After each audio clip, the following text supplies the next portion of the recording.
नमस्कार, ये है न्यूज लॉन्ड्री पॉडकास्ट और आप सुन रहे हैं एनएल चर्चा। नमस्कार, मैं हूं अतुल चौरसिया। आपका खर्चा आपकी चर्चा हफ्ता दर हफ्ता हम एक बार फिर से लेकर आए हैं न्यूज लॉन्ड्री का हिंदी पॉडकास्ट एनएल चर्चा। चर्चा में पिछले कुछ दिनों में आपको एक गैप दिखा होगा। 1.5 महीने के बीच में चर्चा करीब स्थगित रही थी। बीच में एक चर्चा हुई थी जो मेघनाद ने और शार्दुल ने किया था। ठीक बात मेघनाद? हाँ, एक किया था हमने। तो चूंकि हम लोग चुनाव के दौरे पर थे, चुनाव कवरेज में लगे हुए थे, तो इसकी वजह से चर्चा, टिप्पणी और तमाम जो मेघनाद का शो है, संसद वॉच, ये सारे कैंसिल थे। अब एक बार फिर से वो सब अपने तय समय पर, तयशुदा वक्त पर फिर से आने लगेंगे। इस चर्चा में जो बातचीत करने के लिए हमारे साथ मेहमान हैं, एक फुल हाउस, इस बार एकदम फुल फ्लेजेड चर्चा का पैनल है हमारे साथ।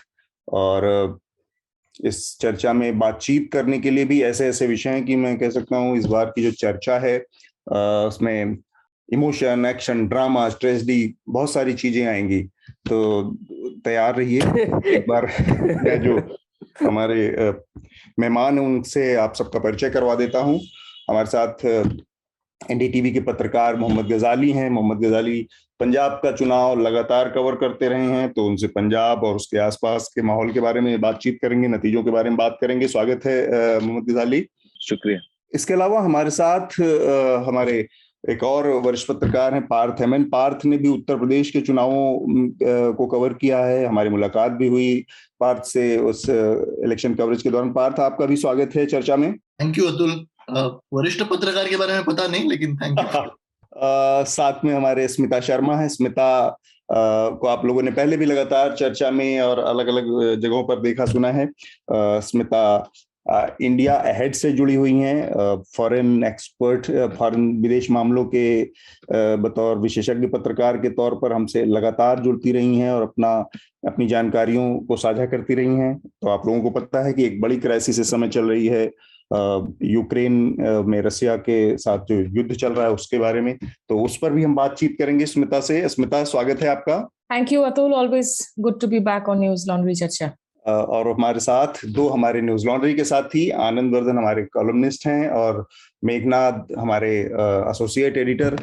मेघनाद, आनंद, आप दोनों का भी बहुत बहुत स्वागत चर्चा में। शुक्रिया अतुल, अच्छा लग रहा है चर्चा फिर से रिज्यूम हो रहा है।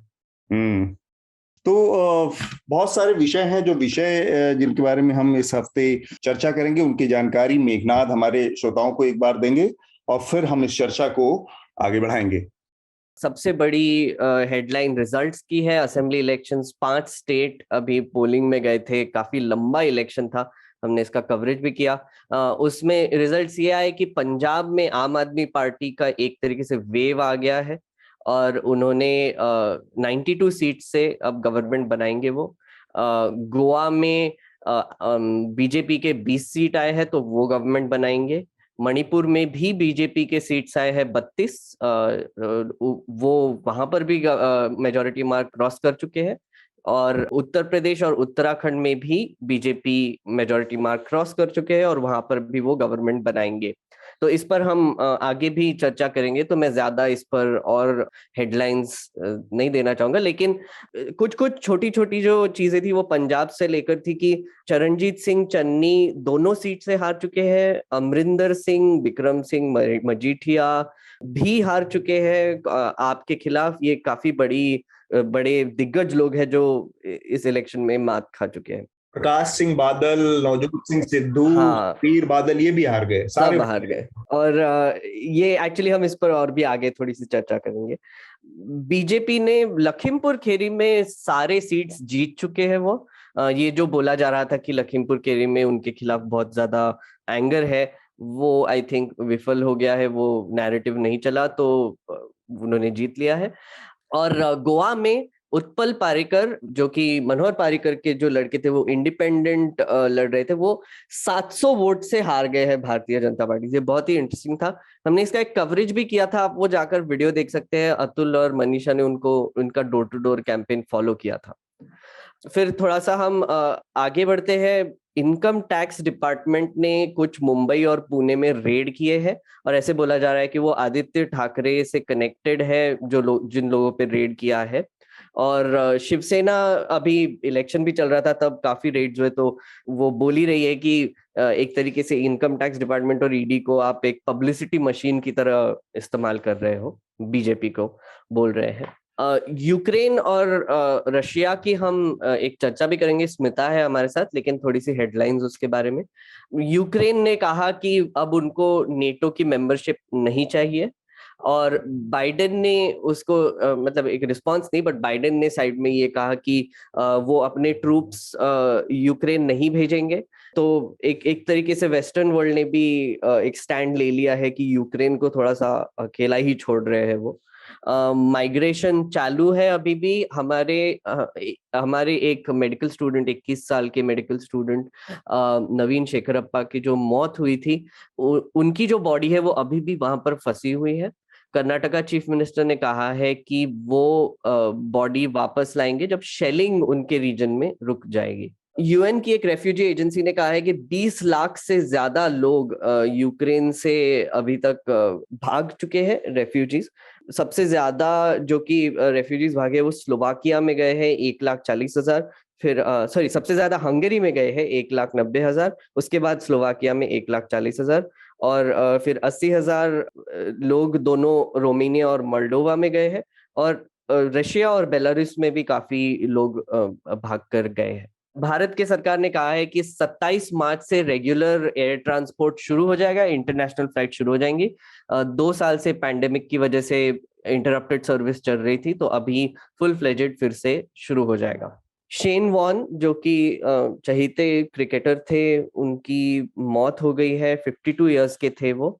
145 टेस्ट खेले थे और 194 वनडे इंटरनेशनल्स खेले थे ऑस्ट्रेलिया के लिए और 1001 विकेट्स लिए थे ओवरऑल। लेग स्पिनर थे। तो इस पे आनंद ने एक हमारे न्यूज लॉन्ड्री पर एक उन पे एक लेख भी लिखा है, तो वो भी जरूर देखिए। कुछ अनाउंसमेंट्स कर देता हूं मैं। हाँ, आपको अगर हमको लेटर्स लिखने होंगे तो आप newslaundry.com/podcast-letters पर जाकर लिख सकते हैं या फिर podcast@newslaundry.com पर लिख सकते हैं। आपको जैसे पता होगा, मैंने, अतुल, मनीषा और हमारे कई रिपोर्टर्स ने असेंबली इलेक्शंस जो कवर किए उसका एक प्रोजेक्ट भी डाला था, वो टॉपअप हो गया है। हमें आपसे जानना है कि आपको ये कवरेज कैसा लगा और हम भी थोड़ा सा चिंतन करने वाले हैं कि आगे जाके जो स्टेट इलेक्शंस होंगे और जनरल इलेक्शंस भी होंगे 2 साल में, उस पर हम कैसे कवरेज करेंगे और क्या इफेक्टिव था, आपको क्या पसंद आया, क्या ना पसंद आया, ये जरूर हमको लेटर्स लिखकर प्लीज बताइए, क्योंकि हम भी थोड़ा सा हमारा कवरेज सुधारने की कोशिश कर रहे हैं। तो जरूर अच्छा होगा कि आप हमको आपके विचार बताएं। ठीक बात। तो हम अपनी चर्चा शुरू करते हैं अब। सबसे पहला जो इशू है हमारा उत्तर प्रदेश का चुनाव है, उस पर हम बातचीत करेंगे। पंजाब का चुनाव है, उसके नतीजे हैं, और बाकी 3 और राज्य उत्तराखंड, गोवा और मणिपुर के नतीजे हैं। तो इन सब से हम चर्चा की शुरुआत करते हैं। जो मेरे ख्याल से सबसे महत्वपूर्ण विषय है इस हफ्ते चर्चा के लिए, वो है 5 राज्यों के जो विधानसभा चुनाव के नतीजे, वो कल ही आए हैं। और कई लिहाज से ये नतीजे बहुत कुछ चौंकाने वाले भी हैं और कुछ दूसरी जो विपक्षी पार्टियों का या विपक्ष का जो दायरा है उसके लिहाज से देखा जाए तो एक लोकतांत्रिक देश में उनके लिए बहुत चिंता भी पैदा करने वाले हैं कि विपक्षी पार्टियां तमाम कोशिशें, या कहें उनकी कोशिशों में कुछ गड़बड़ियां हैं, खामियां हैं, जिसकी वजह से वो मतदाताओं तक उस तरह से नहीं पहुंच पा रही हैं जैसे उनको पहुंचना चाहिए। भारतीय जनता पार्टी इस मामले में की सफलता इस मामले में बहुत जिक्र के काबिल है कि एंटी इनकम्बेंसी जैसी चीज को वो लगातार सिलसिलेवार तरीके से मात देने में कामयाब हुई है। जनता के अंदर उसका भरोसा बना हुआ है और उत्तर प्रदेश में उसने अपनी सत्ता को बहाल रखा है। गोवा में उसने 15 साल की एंटी इनकम्बेंसी को बीट किया है। 10 साल से वो सत्ता में थे, तो तीसरा टर्म सीधे जीतते हुए दिख रही है वो। मणिपुर में भी उसने अपनी सत्ता को बहाल रखा है। इसके अलावा उत्तराखंड में उसने अपनी सत्ता को बहाल रखा है। पहली बार उत्तराखंड में ऐसा हुआ है कि भाई वहां पर एक पैटर्न था, जब से उत्तराखंड अलग राज्य बना था तब कांग्रेस बीजेपी के बीच में एक ऑल्टरनेट चेंज होता रहता था। वो इस बार उस सिलसिले को भी तोड़ा है भारतीय जनता पार्टी ने, और दूसरी बार सरकार पूर्ण बहुमत पाया और बहुत ही बड़ी मेजोरिटी पाई है। पिछली बार जितनी बड़ी नहीं है लेकिन फिर भी बहुत बड़ी है। जो 35-36 का नंबर है मेजोरिटी का, उससे काफी आगे है। उत्तर प्रदेश के बारे में तो हम बातचीत करेंगे ही। उत्तर प्रदेश की जो विजय है, जीत है भारतीय जनता पार्टी की, वो बहुत ही बड़ी जीत है। साथ में एक जो चौंकाने वाला नहीं, जिन लोगों ने कवर किया है पंजाब को इलेक्शन के दौरान, उनको एक पता था कि ये चीज आ रही है, ये दिख रही है। बाहर के लोगों को थोड़ा आश्चर्य करता में डाल सकती है, लेकिन जो जीत का आंकड़ा है आम आदमी पार्टी जिस नंबर पर पहुंची है, वो नंबर जरूर थोड़ा चौंकाने वाला है। क्यों ना हम सबसे पहले पंजाब से ही बात करें। मोहम्मद गजाली हमारे साथ हैं, उन्होंने कवर किया।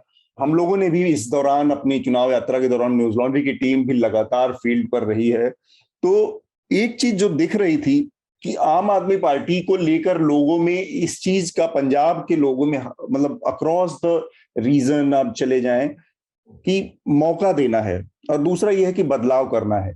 तो जो आम आदमी पार्टी से जो उम्मीद थी, वो भी एक बड़ा फैक्टर था कि उनको दिल्ली मॉडल दिख रहा था, जो दिल्ली में एजुकेशन का, हेल्थ का मॉडल था, वो उनकी जुबान पर था कि शायद वो ऐसा कुछ कर सकते हैं। और दूसरा ये था कि जो वहां की ट्रेडिशनल पार्टियां थी, जो अकाली दल, कांग्रेस और एक हद तक भारतीय जनता पार्टी भी, उनसे लोग एकदम उचट चुके हैं। मतलब बहुत ज्यादा फ्रस्ट्रेशन थी।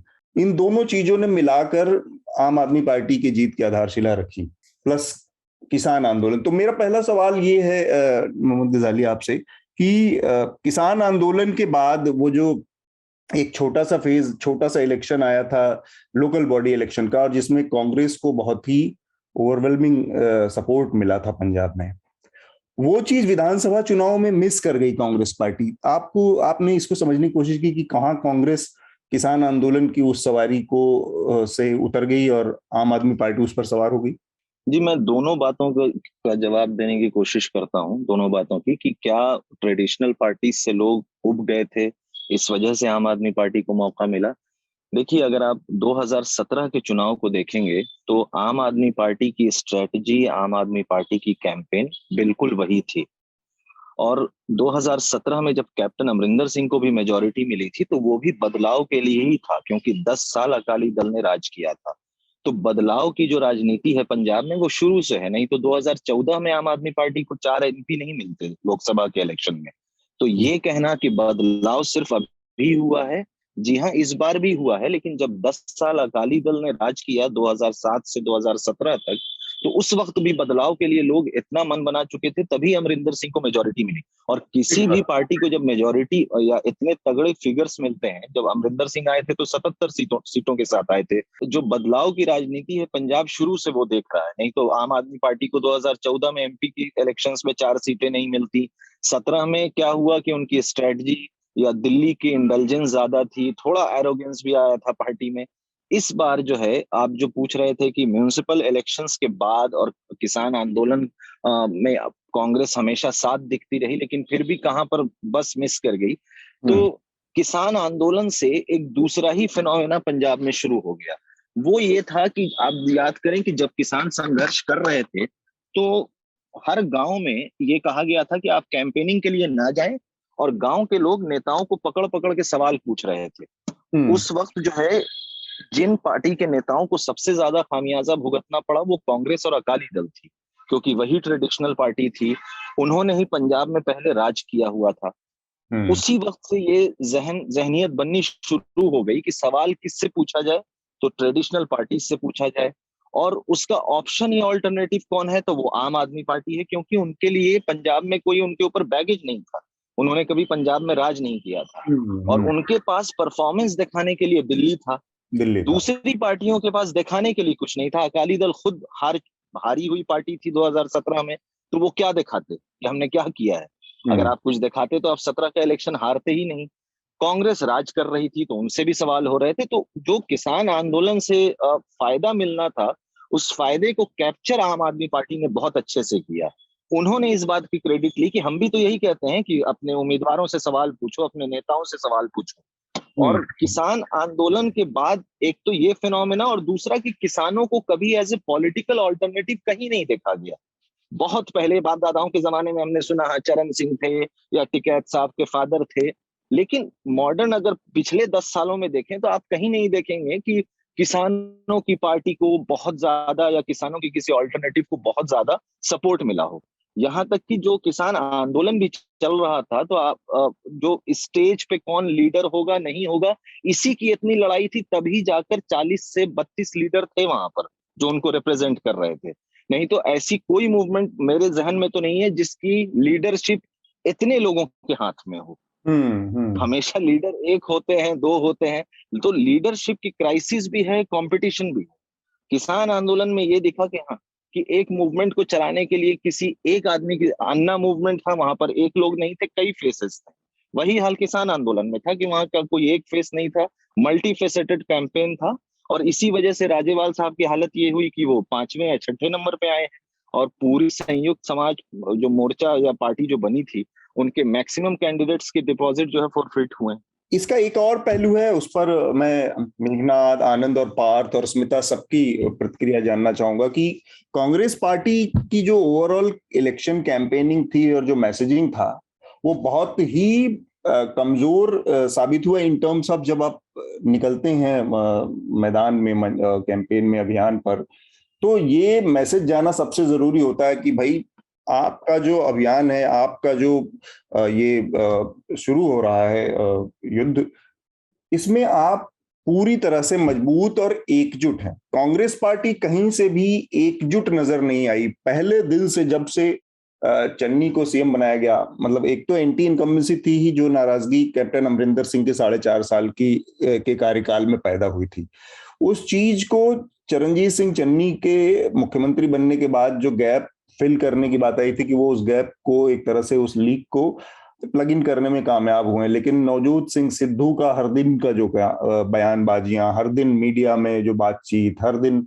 उनका एक नया इंटरव्यू, और वो जो कांग्रेस पार्टी की अंदरूनी जो कलह थी, अंदर जो मारकाट थी, उसने उसके पूरे अभियान को शुरू से आखिर तक डिरेल किए रखा। तो ये चीज इलेक्टोरेट जो है, जो मतदाता है, उसके मन में भरोसा नहीं पैदा करती कि आप ऐसे किसी आदमी के ऊपर दांव लगाएं जिसका कि सारा का सारा मामला ही ऐसा है कि आपस में सिर्फ फड़ोवल हो रही है। घर के अंदर ही जिसके अंदर एकजुटता नहीं है, उसके ऊपर बाहर ही कोई कैसे दांव लगा सकता है, या कोई मतदाता। तो उस पर भी थोड़ा सा बात करना मैं जरूरी समझता हूँ। चरणजीत सिंह चन्नी की राजनीति के हवाले से आनंद, मेघनाद, स्मिता, पार्थ, आप लोगों की। अतुल, मैं दो चीजों की ओर आपका बात आपका जो है ना, मैं ध्यान खींचना चाहूंगी। मैं पिछले साल नवंबर में मैंने कुछ वक्त बिताया था पंजाब में। I travelled across states and all. यहाँ एक तो मोहम्मद गजाली ने किसान आंदोलन की बात की। देखिए, पंजाब के जो रिजल्ट्स है ना, उसमें 2-3 अलग फैक्टर्स हैं। एक जो सबसे बड़ी फैक्टर है, जितने लोगों से हम बात कर रहे थे, the exhaustion towards corruption and family money and patronage, ये अपने चरम पर पहुंच गया था पंजाब में। पंजाब के लोगों में ये सवाल बार बार पूछा जा रहा था कि हमारे ये जो हम राज्य में हम बात करते हैं, जहां से हरित क्रांति को देश ने देखा, जहां आप फार्मिंग की बात करते हैं, डायस्पोरा की बात करते हैं, पोटेंशियल इतना है इस राज्य में, लेकिन आज की तारीख में इसकी जो आर्थिक नींव है वो खोखली होती जा रही है।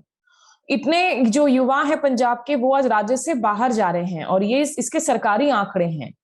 तो इसको लेकर कहीं ना कहीं जो एक हवा बनी कि हमने इन दोनों पार्टियों को बार बार 5-5 साल करके वक्त दिया, लंबे समय तक वक्त दिया, लेकिन दोनों पार्टियों में ऐसा लग रहा था, भले ही वो शिरोमणि अकाली दल की हम बात करें या फिर इधर हम कांग्रेस की बात करें, कि खानदान के अंदर जो है पैसे जा रहे हैं। कुछ 2-3 ऊपर के फिगर्स है जिनके पास पैसे जा रहे हैं, राज्य के पास जो है पूरी तरीके से भलाई नहीं हो रहा है। तो इसीलिए जब अमरिंदर सिंह को भी बदला गया कांग्रेस की तरफ से, चरणजीत सिंह चन्नी को भी लाया गया, वो जो आप बात कर रहे हैं अतुल, वो सही बात है कि अगर पार्टी की तरफ से ही पूरी तरीके से नहीं दिखाया जा सका कि भैया हम इन्वेस्टेड इन चरणजीत सिंह चन्नी हैं, उसमें एक स्टैंड जरूर लिया, उनको 2-2 सेफ सीट से लॉन्च जरूर किया गया, लेकिन जो अंदर ही अंदर एक कभी सुनील जाखड़ हो, कभी नवजोत सिंह सिद्धू हो, जो लगातार फैक्शनलिज्म है, वो तो ले डूबा ही पार्टी को। लेकिन जो नेशनल पर्सपेक्टिव है ना, इस वक्त जो गांधी परिवार को लेकर जो एग्जॉशन है कि आप चाहे जितने भी वेल मीनिंग हो, वेल इंटेंशनड हो, आप इस वक्त कांग्रेस पार्टी को ना जोड़ सकते हैं ना आप आगे नेतृत्व दे सकते हैं। इसी का रिफ्लेक्शन पंजाब में भी मुझे लगता है देखने को मिला, जहां लोग जेन्युइनली, एक तो रिलीजियस सैक्रिलेज का मुद्दा बहुत अहम मुद्दा था जिसकी वजह से अब वो शिरोमणि अकाली दल की तरफ देख भी नहीं रहे हैं, और अमरिंदर सिंह की तरफ से भी जो शोर वगैरह किए गए थे, ऐसा नहीं था कि चरणजीत सिंह चन्नी ही हिट द ग्राउंड रनिंग, ज्यादा वक्त उनके पास था नहीं, आने के साथ ही उन्होंने बहुत शूशा तो जरूर किया, लेकिन अंदर खाने जो है लोगों को उस पर भरोसा नहीं हुआ, ये बात तो अब साफ हो गई है। और आप में उनको एक ऑल्टरनेट, एक वैकल्पिक स्ट्रक्चर नजर आता है कि जिसमें डायरेक्ट इस वक्त किसी खानदान का निवेश नहीं है, जो परिवारवाद पर भी बीजेपी बार बार अपनी जो घात करती रहती है, अपनी वो निशाना साधती रहती है। भले ये और बात है कि उनके खुद के अंदर आज एक पंकज सिंह भी हैं, आज एक ज्योतिरादित्य सिंधिया भी हैं, जितिन प्रसाद भी हैं, लेकिन उनको पता है कि अभी भी जो है एक परिवारवाद का कार्ड जब आप खेलेंगे तो ये स्ट्रांग होगा, क्योंकि उसको लेकर एक जेन्युइन एग्जॉशन है जो अमेरिकी राजनीति में भी हमें देखने को मिल रहा था, विद द क्लिंटन्स की जो बैगेजेस थी, प्रीवियस बैगेजेस, वो लोग आसानी से अब नहीं भूल पा रहे हैं। तो ये पंजाब में एक बहुत गहरी जड़ें हो गई थी लोगों की हताशा की, निराशा की और आक्रोश की, कि क्यों ये सारे के सारे जो राज्य का पैसा है वो कुछ ही परिवारों में जो है सीमित रह रहा है। ठीक है, मेघनाथ। जी अतुल, मेरा बस एक छोटा सा ही, मतलब थोड़ा सा ही एक थॉट था इसके बारे में। एक तो आपने बिल्कुल सही कहा कि कांग्रेस जो विफलता आपको नजर आ रही थी, हम जो भी सीट्स पर गए थे, अगर आपको याद होगा अतुल, वहां पर हमको दिखाई दे रहा था कि एक तरीके का बैकस्टैबिंग ही चालू ही था पार्टी के अंदर। तो बस सिद्धू का ही नहीं, सिद्धू के लेवल पे ही नहीं, पर इवन माइक्रो लेवल पे, कैंडिडेट के लेवल पे भी आपको दिखाई दे रहा था कोई इंडिपेंडेंट कैंडिडेट खड़ा कर रहा है, या फिर कोई अपने बेटे को टिकट नहीं मिला तो रिवेंज ले रहा है। ऐसे बहुत सारे वाकये हमने देखे पंजाब में कांग्रेस को लेकर। दूसरी चीज, बीजेपी के खिलाफ तो गुस्सा था ही, फार्मर्स एजिटेशन का, वो भी काफी दिखाई दे रहा था। तो मुझे लगता है आम आदमी पार्टी ने दो चीज सही की। एक तो they were there at the right place at the right time, क्योंकि पॉलिटिक्स बहुत बार मतलब लक पे भी डिपेंडेंट होता है कि कैसे कंडीशंस में आप इलेक्टोरल बैटल में आ रहे हैं, कैसे कंडीशंस में आप लड़ रहे हैं। तो जैसे 2014 में BJP was at the right place at the right time, वो कंडीशंस बन गई थी कि एक ऑल्टरनेटिव फोर्स आएगा। वैसे ही पंजाब में भी हमको ये दिखाई दिया कि जैसे स्मिता ने कहा कि एक तरीके का ओल्ड एस्टैब्लिश्ड नेटवर्क था ये सब पार्टीज का, कांग्रेस और अकाली दल ने एक नेटवर्क बना के रखा था, और वो जो नेटवर्क था वो एक बहुत ही घिनौना काम कर रहा था, जो कि ड्रग सप्लाई का, ट्रेड संभालने का काम है। क्योंकि किसी से भी पंजाब में बात करो घूमते वक्त, तो उनको पता होता है कि कौन सा कॉर्पोरेटर या कौन सा एमएलए डीलिंग करता है, और कुछ कर नहीं पाते। तो हमने काफी जगह में देखा कि यंग लोग एक तो अनएम्प्लॉयड है, और ऊपर से अनएम्प्लॉयड होने की वजह से वो ऐसे वाइसेस में फंस जाते हैं, और वो काफी फैमिलीज में, हर एक फैमिली में एक ना एक मेंबर मिल जाएगा आपको, इतना बदतर प्रॉब्लम था वहां पे। तो ये नेक्सस प्लस ये प्रॉब्लम्स प्लस बीजेपी का कोई इन्फ्लुएंस ना होना, ये सब कंडीशंस बन गई थी। और इस समय में आम आदमी पार्टी ने आके एक विजन दिखाई कि पंजाबी लोगों को, कि बेसिकली दिल्ली जैसा हमने मॉडल किया है वो सही है गलत है वो अलग बात है, पर उसका एक तरीके का एक मॉडल उन्होंने प्रेजेंट किया जैसे गुजरात मॉडल की तरह, और उसकी वजह से आई थिंक उनको ये काफी बड़ा मैंडेट मिल गया। और एक फायदा ये भी रहा शायद उनको कि अकेली पार्टी बन गई पूरे लॉट में, जिसका कोई बैगेज नहीं था, कोई बिल्कुल ऊपर कोई आरोप नहीं या कोई परफॉर्मेंस का प्रेशर नहीं था। तो लोगों को लगा होगा कि भाई इस पे, और ये हमारी बातचीत में भी बहुत सारे यूथ के साथ या गांव वालों के साथ जो था, हमारे अलग अलग शोज में भी आया कि वो कैसे उसको देख रहे हैं। जी बिल्कुल, मतलब कांग्रेस के प्रॉब्लम्स काफी समय से रहे हैं, और अगर आप इस रिजल्ट्स के बाद अगर हम देखें तो कांग्रेस और आम आदमी पार्टी के अब पूरे देश में 2 चीफ मिनिस्टर्स हैं, and that says a lot about Congress and not much about Aam Aadmi Party, to be honest. UP की अगर बात करें तो वहां पे कांग्रेस का कुछ अलग से मुझे दिखा नहीं प्रेजेंस, क्योंकि वहां पे बायपोलर कॉन्टेस्ट था, और क्लियरली लोगों को पता था कि हम अगर कांग्रेस को वोट देंगे तो ये वोट वेस्ट हो जाएगा। एक एक्सेप्शंस होते हैं जहाँ पे लोकल कैंडिडेट्स अच्छे होते हैं तो इनका विनेबिलिटी ज्यादा होता है, तो लोग वोट करते हैं उनको। जैसे पिंडरा में अजय राय थे, उनको लोगों ने काफी वोट किया, वो जीते नहीं, लेकिन उनका एक विनेबिलिटी फैक्टर था कि वो जीत सकते हैं, ऐसा लगता था। लेकिन बाकी जगह पर कांग्रेस को वोट करना मतलब अपना वोट वेस्ट करना, यही लोगों का माइंडसेट था। इनफैक्ट पिछले साल जब मैं पिछले साल एक्चुअली जब मैं बिहार कवर कर रहा था, और तब जब आरजेडी, कांग्रेस और सीपीएम का गठबंधन था, तो वहां पे भी ऐसे डेडिकेटेड कांग्रेस वोटर नहीं मिल रहा था। जो लोग कांग्रेस के कैंडिडेट्स को वोट कर रहे थे, वो उन्हीं को इसी वजह से वोट कर रहे थे कि ये महागठबंधन का हिस्सा है और इनको वोट देंगे तो गठबंधन का फायदा होगा। जिस तरह से अगर हम सीपीएम के बारे में देखें, उनका भी लिमिटेड वोट शेयर है, लेकिन कुछ जगह ऐसी है जहां पे उनका डेडिकेटेड वोटर है बिहार में। वो मुझे कांग्रेस का वहां पे भी नहीं मिला, और यूपी में घूमते वक्त यूपी में भी नहीं मिला। कोई किसी को इस वजह से कांग्रेस को वोट नहीं करना था कि ये कांग्रेस पार्टी में हम विश्वास रखते हैं। इसलिए ये पूरा बाइपोलर जो कॉन्टेस्ट हो गया था यूपी में, इसीलिए उनका वोट मेरे ख्याल से यूपी में इवेपोरेट हो गया है। यूपी में एक ही छोटी सी चीज जोड़ना चाहूंगा कि कांग्रेस का वोटिंग परसेंटेज 2.3% तक था। मतलब आप समझ सकते कितना कम था उत्तर प्रदेश जैसे एक बड़े स्टेट में। आनंद?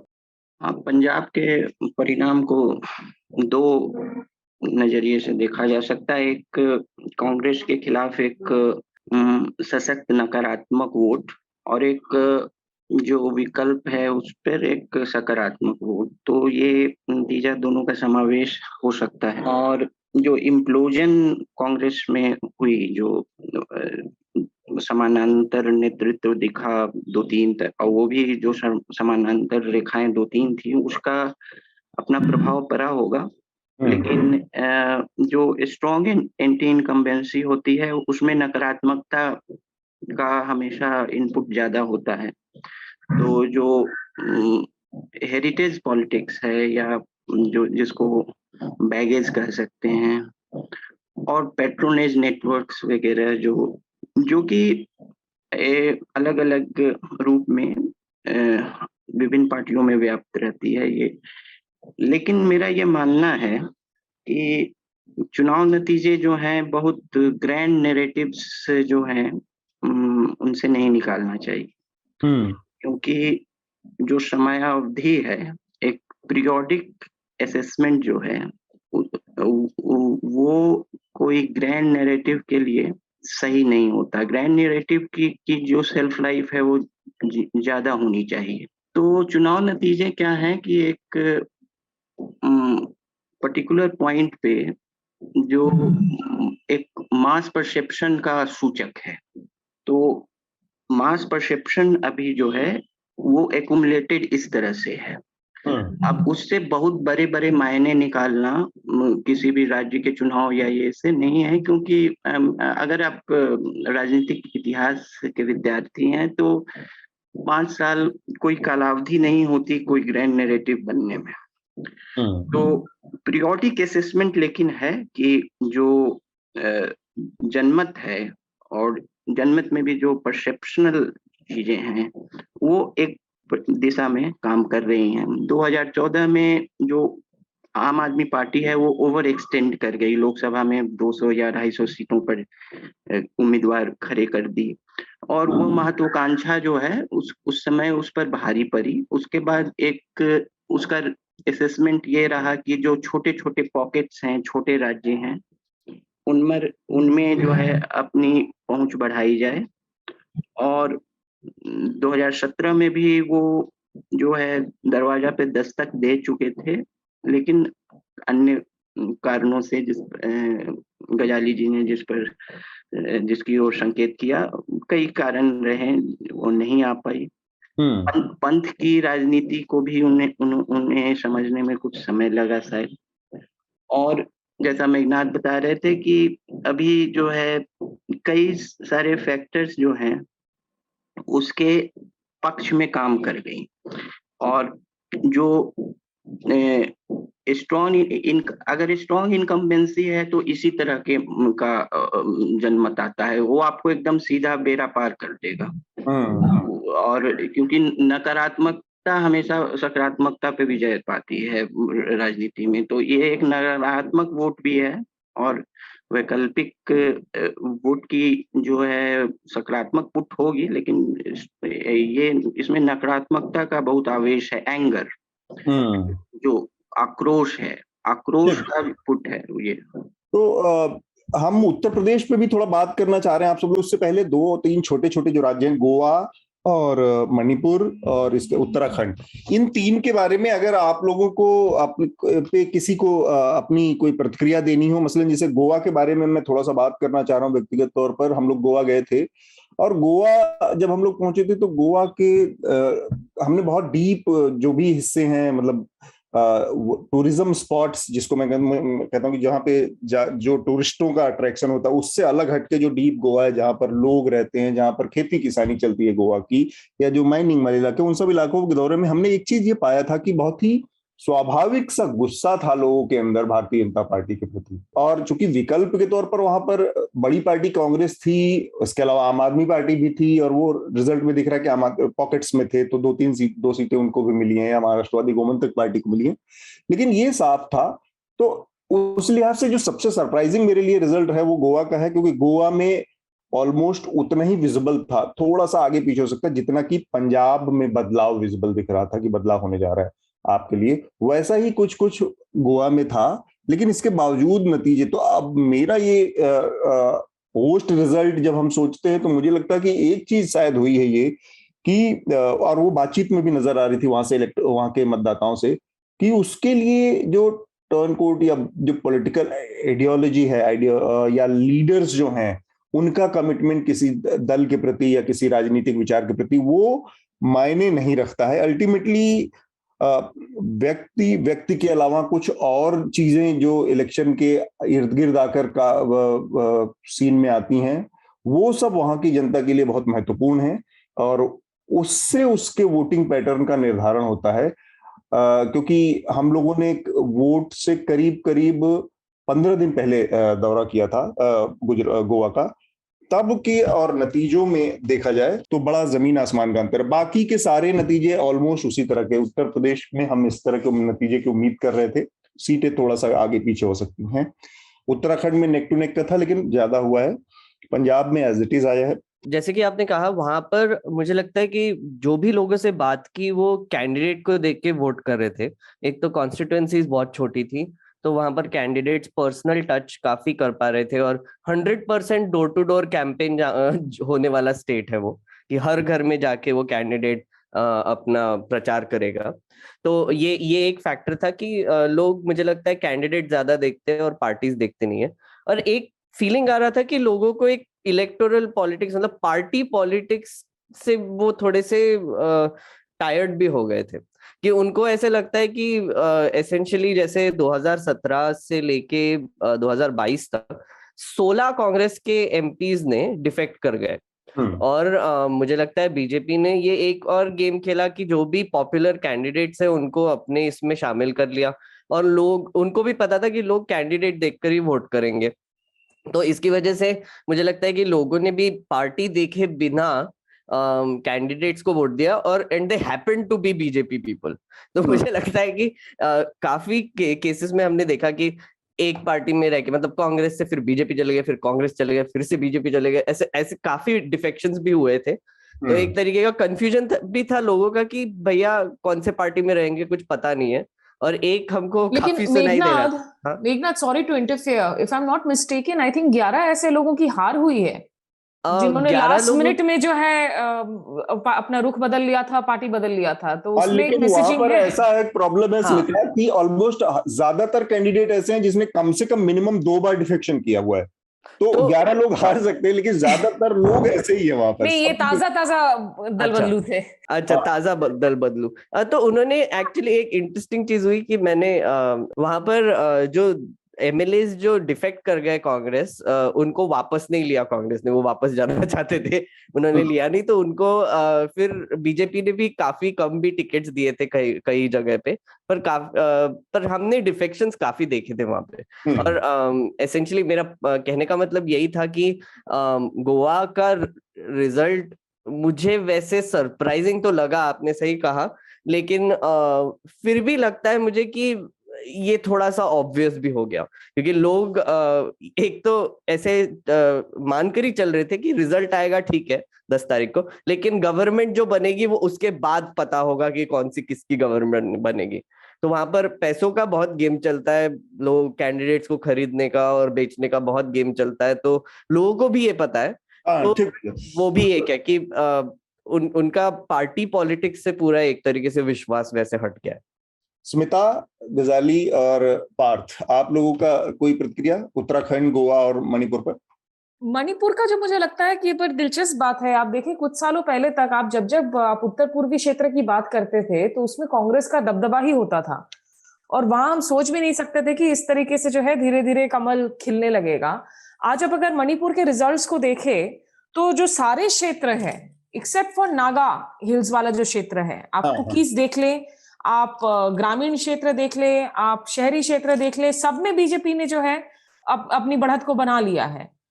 और जो राइज ऑफ एनपीएफ है, जो मेघालय में भी इंटरेस्टिंगली एक्चुअली है इधर का, तो जो सिर्फ मणिपुर के संदर्भ में ही नहीं पूरे नॉर्थ ईस्ट में the likes of Himanta Biswa Sharma BJP के अंदर जिनका राइज हो रहा है, जिस तरीके से वो लोग अपनी समीकरण बदल रहे हैं और गठजोड़ कर रहे हैं पूरे पूर्वोत्तर क्षेत्र में, ये सारी लेसन्स इन पॉलिटिकल क्लासेस हैं फॉर पीपल की कैसे करके जो आप अपनी बढ़ोतरी कर रहे हैं।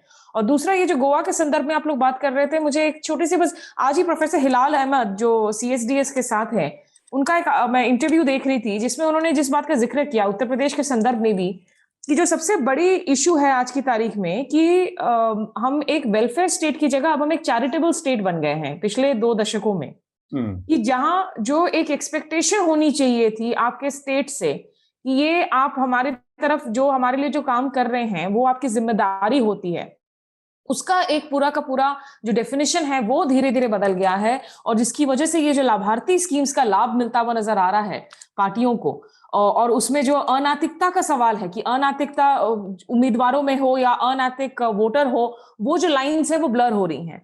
तो ये ब्रॉडर मुझे लगता है for any student of political science and sociology ये बड़ी इंटरेस्टिंग ट्रेंड्स है पढ़ने के लिए। इनफैक्ट ये जो बात है जो मतलब पॉलिटिशियंस की अनैतिकता को छोड़ दें, वोटर की अनैतिकता की बात करें, कमोबेश सब जगह होगा, लेकिन गोवा में मुझे ये मतलब कहते हुए मुझे थोड़ा अटपटा भी लग रहा है, फिर भी कह रहा हूँ कि गोवा में मुझे ये बहुत ही ज्यादा विजिबल लगा कि लोगों को फर्क ही नहीं पड़ता यार, चलो पार्टी में जा रहा है, इधर बदल रहा है उधर, क्या मुझे तो मिलना चाहिए, तो क्या मिलना चाहिए वो बड़ा अजीब सा मसला है। नहीं तो ये 1963 के बाद गोवा में 13 सरकारें बनी हैं जी, उनमें से 7 जो हैं वो कोएलिशन गवर्नमेंट्स हैं। तो जो किसी भी एक राजनीतिक पार्टी का दबदबा नहीं रहा है, ये इसका संकेत है। और जो पावर रिलेशंस हैं उसमें कितने नेगोशिएशन की गुंजाइश है, ये भी संकेत है। तो अगर आप कह रहे हैं कि अंतिम 10 दिनों में लोगों की का राजनीतिक रुख में परिवर्तन आया, तो इसका ये इस बात का भी संकेत है कि फ्लोटिंग वोटर्स की संख्या बहुत ज्यादा थी, जिसका कोई स्पष्ट राजनीतिक रुझान किसी पार्टी के प्रति नहीं था, लेकिन अंतिम समय में वो अपना मत बनाता। तो शायद ये फ्लोटिंग वोटर्स की संख्या इतना ज्यादा होने की वजह से भी वहाँ राजनीतिक अस्थिरता का माहौल रहता है। ठीक बात।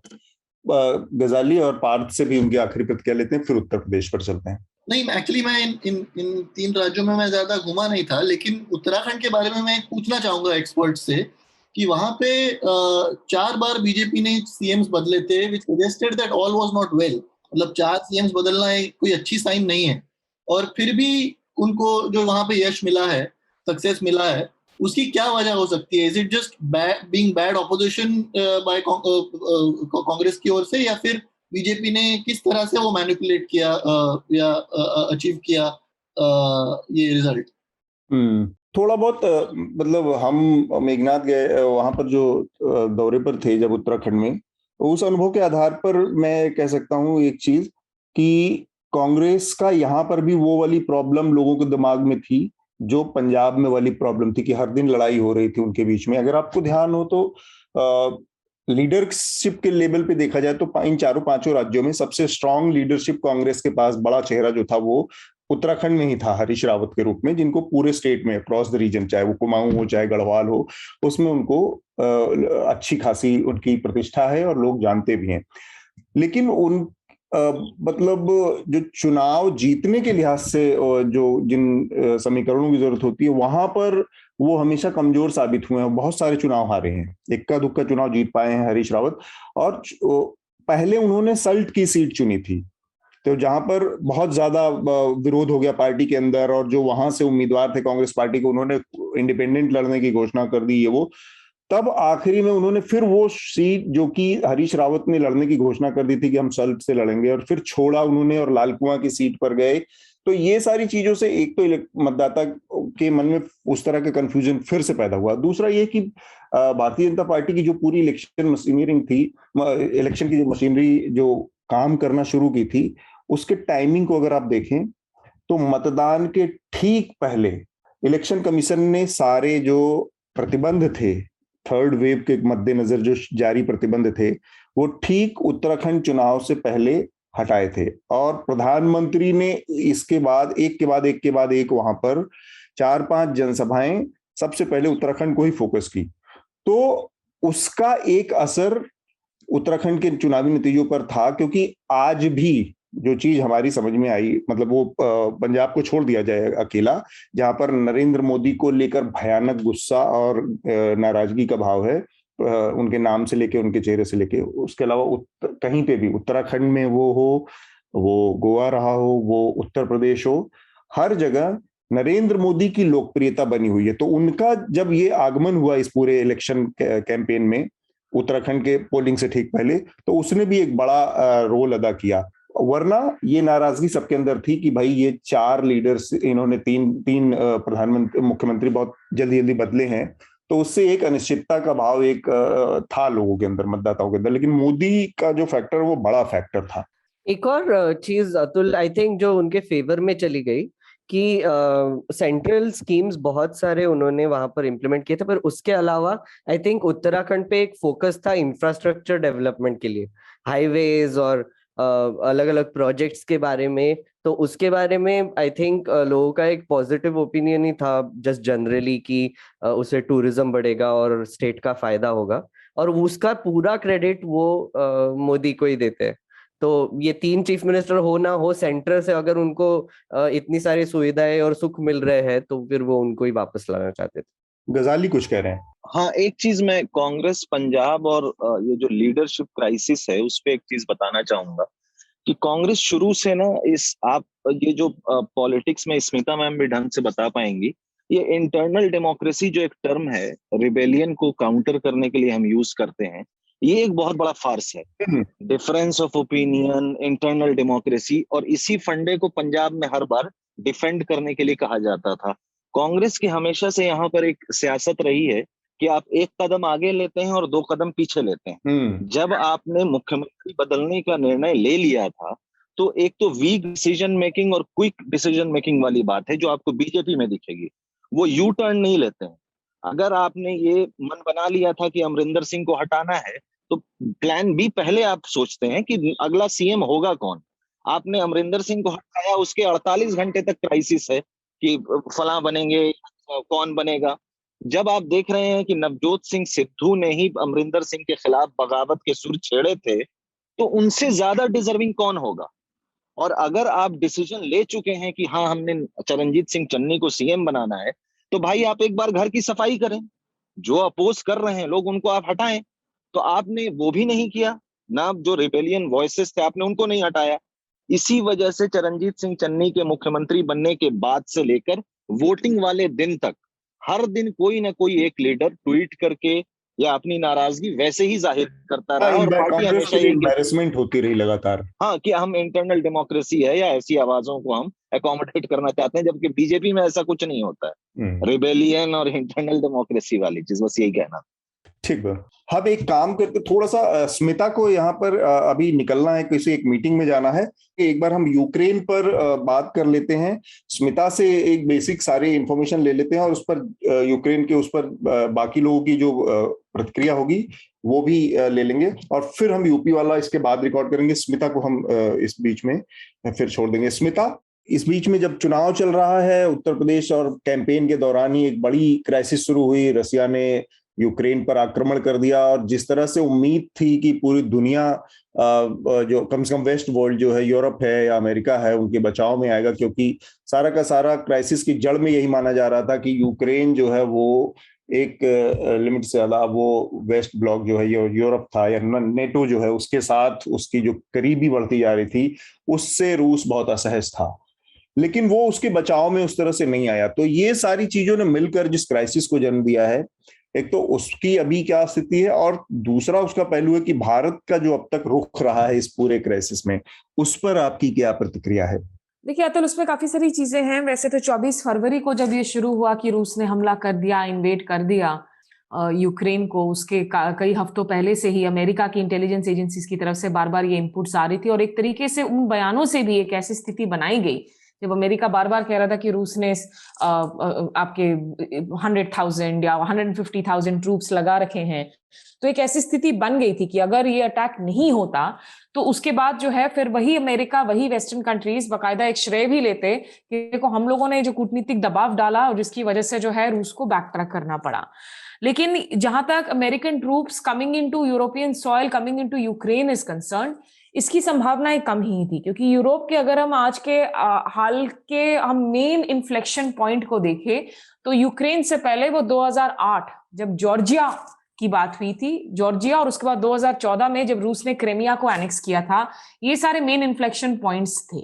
और भले ही नेटो की सदस्यता को लेकर जो है इस मामले का ट्रिगर हुआ हो, अंदर खाने एक प्रॉक्सी वॉर जारी था यूक्रेन में पिछले कई सालों से ही लगातार। यूक्रेन में आप जब जो पूर्वी यूक्रेन की हम बात करते हैं, लुहांस्क, दोनेत्स्क की, जिस पर दरअसल रशिया बैक्ड रिबेल्स का काफी दिनों से 2014 से नियंत्रण बना हुआ है, और इन सब क्षेत्रों में सबसे ज्यादा जो है इंटेंसिफाइड कॉन्फ्लिक्ट देखने को मिला था। खार्किव में, कीव में, जहां भारतीय स्टूडेंट्स फंसे हुए थे, सुमी से जो है आखिरकार जो आखिरी बैचेस ऑफ स्टूडेंट्स है, सबसे कॉम्प्लिकेटेड रहा था वहां मिशन स्टूडेंट्स को निकालना, वो बच्चे अभी लौटे हैं। यहाँ 2-3 मेन सवाल है इस मामले की क्राइसिस के रेजोल्यूशन को लेकर। हालांकि अभी अनाटालिया, टर्की में हमने देखा है कि टर्की ने मीडिएट किया है और हाई लेवल ऑफ मीटिंग्स हुई हैं between the Russian foreign minister Lavrov और जो यूक्रेनियन फॉरेन मिनिस्टर हैं कुलेबा, इनके बीच में कोई नतीजा नहीं निकला है।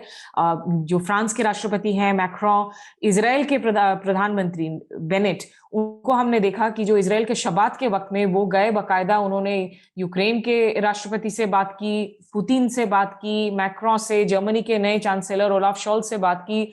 तो इस लेवल की मीडिएशन कुछ इन वर्ल्ड लीडर्स में जरूर हो रही है। जो इंपॉर्टेंट क्वेश्चन है कि रूस एक यूरेशिया के अंदर अपनी एक नई इकोनॉमिक सेंटर पावर हाउस कायम करने की कोशिश कर रहा है। ये स्फीयर ऑफ इन्फ्लुएंस की लड़ाई है, एक चेस का गेम है, और रूस की कुछ हद तक जो है उनकी भी प्रॉब्लम्स, उनकी जो नेशनल सिक्योरिटी इंटरेस्ट्स हैं वो वैध हैं कि अगर आप नेटो टू द ईस्ट इतने नजदीक आता है, लगभग 100 किलोमीटर से कम की दूरी है बिटवीन रशिया एंड आप जब ईस्टर्न साइड ऑफ यूक्रेन की बात कर रहे हो। वैसे ही अगर आप वेस्ट ऑफ यूक्रेन को देखोगे तो वहां से जो यूरोप के काफी सारे डेस्टिनेशंस हैं, प्राग हो, आप वियना हो, ये सारे 300 किलोमीटर से कम का फासला है। तो लेजिटिमेट सिक्योरिटी इंटरेस्ट हो सकती है, लेकिन इसका मतलब ये नहीं कि औचित्य है कि आपने जाकर किसी पर इस तरीके से हमले कर दिए। मारियोपोल में मैटर्निटी होम्स, चिल्ड्रन हॉस्पिटल्स पे जिस तरीके से बॉम्बिंग हुई है, जो जाने जा रही हैं, एक ऐसे वक्त में जब पैंडेमिक के दौर से हम लोग उबर रहे थे और पूरे विश्व को लग रहा था कि इस वक्त कम से कम सबको साथ मिलकर कम से कम पैंडेमिक से लड़ना है। पिछले साल अफगानिस्तान में हुआ वो की स्थिति हमने सबने देखी। अब ये जो यूरोप की स्थिति है, ये यूरोप के अंदर की लड़ाई हो, लेकिन इसका असर पूरी दुनिया भर में है। तो ट्रूप्स नहीं उतारने से ये एक तरीके से सेंसिबल है कि चलो ये फुल ब्लोन वॉर तो नहीं है, लेकिन इसकी इफेक्ट्स लॉन्ग टर्म रहेंगी। एक तरीके से मैं कह सकती हूँ कि यूक्रेन में आज की तारीख में अगर ये पीस टॉक से कुछ इमीडिएट नतीजा निकल भी जाए, ये this is going to be a sustained theatre of conflict. ये काफी एक्सपर्ट्स इसे अफगानिस्तान ऑफ यूरेशिया के तौर पर इसे जो है डिफाइन कर रहे हैं। मेरा एक सवाल था स्मिता से कि भारत के बारे में, भारत के स्टैंड के बारे में, वो माइग्रेशन क्राइसिस तो हो ही रहा है, जिसमें I think this is World War II के बाद सबसे बड़ा माइग्रेशन क्राइसिस बोला जा रहा है इसको, कि यूक्रेन से लोग भाग के अलग देशों में जा रहे हैं और इंडियंस भी वहां से निकाले जा रहे हैं। बट भारत का जो स्टैंड है वो एक थोड़ा न्यूट्रलिटी की तरफ दिख रहा है आपको, कि थोड़ा प्रो रशिया दिख रहा है, और ये गवर्नमेंट का भी एक है। बट लेकिन मैं थोड़ा सा न्यूज चैनल्स की भी बात करना चाहूंगा, क्योंकि नैरेटिव बनाने का काम तो वही करते हैं। तो मैंने एक स्टोरी की थी जहां पर मैंने 5 प्रॉपर रशियन प्रोपोगैंडिस्ट, स्टेट स्पॉन्सर्ड प्रोपोगैंडिस्ट कैसे हमारे टीवी न्यूज चैनल्स पर आकर प्रो रशिया थोड़ा सा स्टैंड देने की बात करते हैं, जैसे स्पुटनिक न्यूज से, आरटी से, जो कि ईयू में और इधर उधर बैन कर दिया है, वो इंडिया में अभी भी वहां पर रिप्रेजेंटेटिव्स आके बकायदा वहां पर उनका स्टैंड, जो रशिया का स्टैंड है, जो जैसे कि हम नियो नाजिज्म हटा रहे हैं एक्सेट्रा एक्सेट्रा, जो व्लादिमीर पुतिन ने जो बोला था। तो आप ये दोनों चीजों को कैसे देखते हैं, नैरेटिव्स को? सबसे पहले तो मैं मेघनाथ उन एक्सपर्ट्स को कहना चाहूंगी जो इससे दूसरे विश्व युद्ध के बाद सबसे ज्यादा माइग्रेशन कह रहे हैं, कि थोड़ा प्लीज अपनी मेमोरी को रीजिक कर लें आप, और ये जो एक मेमोरी ऑफ कन्वीनियंस है उससे आगे बढ़े, because we have had 1971 Bangladesh, we have had Syria, we have had Yemen, और वी हैव हैड अफगानिस्तान। तो just because it is happening in Europe, और ये एक रेसिस्ट झलक वेस्टर्न मीडिया में बहुत देखने को मिली है। People have come out again and again, and commentators, journalists have said, you know, it is okay if it happens in Iraq, if it happens in Africa, but it's happening in Europe. मतलब अगर white people हैं, blue-eyed people हैं, उनके साथ ये कैसे हो सकता है? तो ये भी एक तरीके का नैरेटिव ही है essentially। हाँ, नैरेटिव है, but this is ingrained in inherent racism। बिल्कुल बिल्कुल, जिसकी झलक देखने को भी मिली है ड्यूरिंग द रेफ्यूजी क्राइसिस और during when people were trying to leave borders. बहुत यूरोपियन ऑफिशियल्स के खिलाफ इस तरह के एलिगेशंस लगे हैं। दूसरी बात है, जहां तक इंडिया का स्टैंड है, देखिए इंडिया तो हमेशा न्यूट्रल रहने में हम इतने उस्ताद हो गए हैं, लेकिन इस न्यूट्रलिटी की प्रॉब्लम्स है। हम ये डिप्लोमेसी में ठीक है, इंडिया की स्टैंड हमेशा से दूसरे देशों से अलग रही है। अगर आप म्यांमार में भी देख लें, जब हुंटा का रूल हुआ, और अभी ही नहीं, मैं अर्ली 2000s की भी बात कर रही हूँ, हमेशा इंडिया ने एक डिफरेंट स्टैंड लिया, क्योंकि जब आपकी जियोग्राफिकल बॉर्डर्स आप शेयर करते हैं तो आपकी दिक्कतें अलग हो जाती हैं, आप किस प्रिज्म से देख रहे हैं इस दिक्कत को, वो अलग हो जाती हैं। सिमिलरली ईरान में भी तमाम सैंक्शंस के बावजूद भारत ने ईरान के साथ अपने रिश्तों को लंबे वक्त तक कायम रखा, उनसे हम ऑयल खरीदते रहे, उनको हम व्हीट देते रहे। तो सैंक्शंस अपनी जगह है, यूएस लेड वेस्ट की, हम अपनी नेशनल सिक्योरिटी इंटरेस्ट को जो है सिक्योर करते हैं, ये किसी भी देश की एक प्राथमिकता होती है। क्योंकि आज जो ग्लोबल वर्ल्ड ऑर्डर है उसमें एक तो उदारवादी जो ऑर्डर है वो बदल गया है, हम फंक्शनलिज्म की बात नहीं करते हैं, हम रियलिज्म की बात करते हैं। So everybody watches out for their own interest, for their own back, which is fine. But अगर इंडिया एक मोरल एम्बिवेलेंस लगातार दिखा रहा है, आपने संयुक्त राष्ट्र सुरक्षा परिषद हो या संयुक्त राष्ट्र की जो जनरल असेंबली है, इसमें कम से कम 3 रेजोल्यूशंस पर आपने एब्सटेन किया 5 दिन के अंदर। और सबसे बड़ी बात है कि आपने अभी तक इसे वॉर नहीं बोला है, आपने रशियन इन्वेजन नहीं बोला है। हाँ। तो इससे ये होगा कि अगर आपको लगता है नहीं, रूस के साथ आपके गहरे डिफेंस संबंध है, विच इज ट्रू, आज की तारीख में अभी भी अगर आप डिफेंस को प्रोडक्शन, टेक्नोलॉजी ट्रांसफर की बात करते हैं, को डेवलपमेंट की बात करते हैं, तो जितना रूस के साथ होता है वो किसी और देश के साथ नहीं होता है, ना अमेरिका के साथ, ना फ्रांस के साथ, ना इजराइल के साथ। वो लोग तकनीक अभी भी आपको देने को तैयार नहीं है। लेकिन you will end up offending all camps in your bid to not offend anybody. Smita, आपको इंटरप्ट कर रहा हूँ यहाँ पे।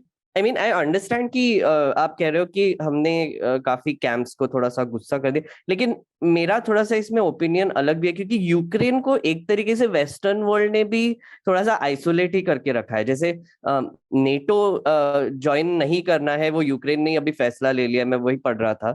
एसेंशियली इवन वेस्टर्न वर्ल्ड ने बोला है कि अगर रशिया हमारे नेटो टेरिटरी में आएगी तब हम रिटेलिएट करेंगे, लेकिन यूक्रेन ठीक है, यूक्रेन में वो जो भी कर रहे हैं उस पर हमारा कुछ लेना देना नहीं है। एसेंशियली वो फिर भी नेटो ने ही उनको डिच कर दिया है। तो हाँ, अमेरिका के पास इस वक्त एपेटाइट ऑफ वॉर नहीं है मेघनाथ। अच्छा, अमेरिका के पास one of the reasons why Biden has come back to power, आपने अफगानिस्तान में इतना मेसी विड्रॉल किया, इराक वॉर के बाद से इस वक्त the American audience does not have a political appetite for a war outside, which is why ये लोग सैंक्शंस की बात कर रहे हैं, मिलिट्री असिस्टेंस दे रहे हैं यूक्रेन को, जो आसपास नेटो मेंबर्स ऑलरेडी एग्जिस्टिंग हैं उनकी टेरिटरी में जो है अपनी प्रेजेंस बढ़ा रहे हैं फॉर पोस्चरिंग पर्पसेस। लेकिन वो वॉर की इस वक्त जो है एपेटाइट नहीं है। भारत के लिए मैं सिर्फ एक फाइनल बात ये कहना चाहूंगी कि भारत को आप रूस के साथ, आप वेस्ट के साथ जुड़ने की जरूरत नहीं है। आपको रूस की मॉब लिंचिंग करने की जरूरत नहीं है, because nobody is holier than thou in this game. America की बहुत प्रॉब्लम्स रही हैं, अमेरिका ने बहुत यूनिलैटरल वॉर्स किए हैं, अमेरिका ने अपनी आइडिया ऑफ डेमोक्रेसी को इंपोज किया है across different Capitals in the world. So you don't have to join a US-led West call to boycott Russia or to lynch it. But at least अगर आप खुद को mother of democracies कहते हैं, आप विश्वगुरु कहते हैं, तो कम से कम जो चीज है उसको वैसे मानिए तो सही, स्वीकारिए तो सही। ये इन्वेजन है, ये रशिया ने हमला किया है, ये एक युद्ध है। उसको अगर आप मानेंगे भी नहीं तो फिर आपको कोई सीरियसली लेगा नहीं इन ग्लोबल लीडरशिप। नहीं, यहाँ मैं असहमत हूँ। हाँ, एक चीज मैं इसमें जोड़ दूं आनंद, तो मैं आपसे थोड़ा डिटेल इस पे जवाब चाह रहा था। रसिया के लिहाज से ये एक बहुत अनपॉपुलर वॉर उस तरह का भी दिख रहा है कि जिस तरह से अमेरिका ने इराक पर बहाना बनाया था, रसिया या पुतिन ने जो बहाने जो तर्क दिए हैं हमले के, वो ये है कि नाजिज्म चल रहा है यहाँ पर और फासिज्म का बहुत असर हो गया है, उसको खत्म कर रहे हैं ये वो। तो एक तरह का, और जिस तरह का रसिया के अंदर विरोध चल रहा है, खुद रशियन पॉपुलर सपोर्ट नहीं है पुतिन को, तो उन सबको मिलाकर देखें तो कहीं ना कहीं ये भी मैसेज है कि पुतिन के पर्सनल ईगो या पर्सनल नाक का मसला है ये ज्यादा बनिस्बत कोई सीरियस थ्रेट हो यूक्रेन की तरफ से रसिया को। इसके भी कई पहलू हैं। इस निर्भर करता है कि पुतिन जो है इन जो अपनी समस्याएं अगर हैं तो उसको जो राष्ट्रवादी जो बेचैनियां हैं, जो एंजाइटीज से कैसे जोड़ पाते हैं बाद में, क्योंकि ये जो रशियन सिक्योरिटी साइकी है वो लंबे समय से है। आपको मैं बताऊं कि 17वीं सेंचुरी में रशिया की एम्प्रेस कैथरीन थी, उनका फेमस एक वक्तव्य है जो कि राष्ट्रीय सुरक्षा में रशिया में अभी भी बहुत पॉपुलर है कि in order to defend our borders we have to extend it. तो अगर रशिया को आप देखें तो नेचुरल बॉर्डर्स नॉर्थ में आर्टिक ओशन और फार ईस्ट में पैसिफिक है। तो रशिया की पॉलिसी जो है वो जो हमेशा डिफेंसिव एग्रेसिवनेस की यूरोप में और खासकर पोस्ट कोल्ड वॉर रही है, क्योंकि जो नेटो ने एक नवजात रशियन स्टेट जो यूएसएसआर से निकला, उससे जो कमिटमेंट्स कुछ किए थे कि जो फैलेगा नहीं, ईस्टवर्ड्स मार्च नहीं होगा, उस पर 1999 से ही उसकी जो है उसको विलय किया, उसको तोड़ा। तो उसके बाद जो एक स्ट्रॉन्ग मैन लीडर का उभरना, उन राष्ट्रीय सुरक्षा की एंजाइटीज को एक मिलिट्री पॉलिसी में बदलना, वो जॉर्जिया में हो या यूक्रेन में है, वो एक पक्ष रहा है। अब चूंकि लोकतांत्रिक व्यवस्था नहीं है तो एक्चुअली मास परसेप्शंस क्या हैं यह भी जानना मुश्किल है। लेकिन ये एंजाइटीज रशियन सिक्योरिटी साइकी में काफी घर की हुई हैं सदियों से। और दूसरी बात है कि अभी जो है जो भारत का स्टैंड रहा, जो दूसरा पक्ष है, उसके एक्सप्लेनेटरी नोट्स जो वो यूएनएससी में हो या जनरल असेंबली में जो वोटिंग है, या इस पे एक्सप्लेनेटरी नोट्स भारत ने जो दिए हैं, वो एक टाइट्रोप वॉक तो है।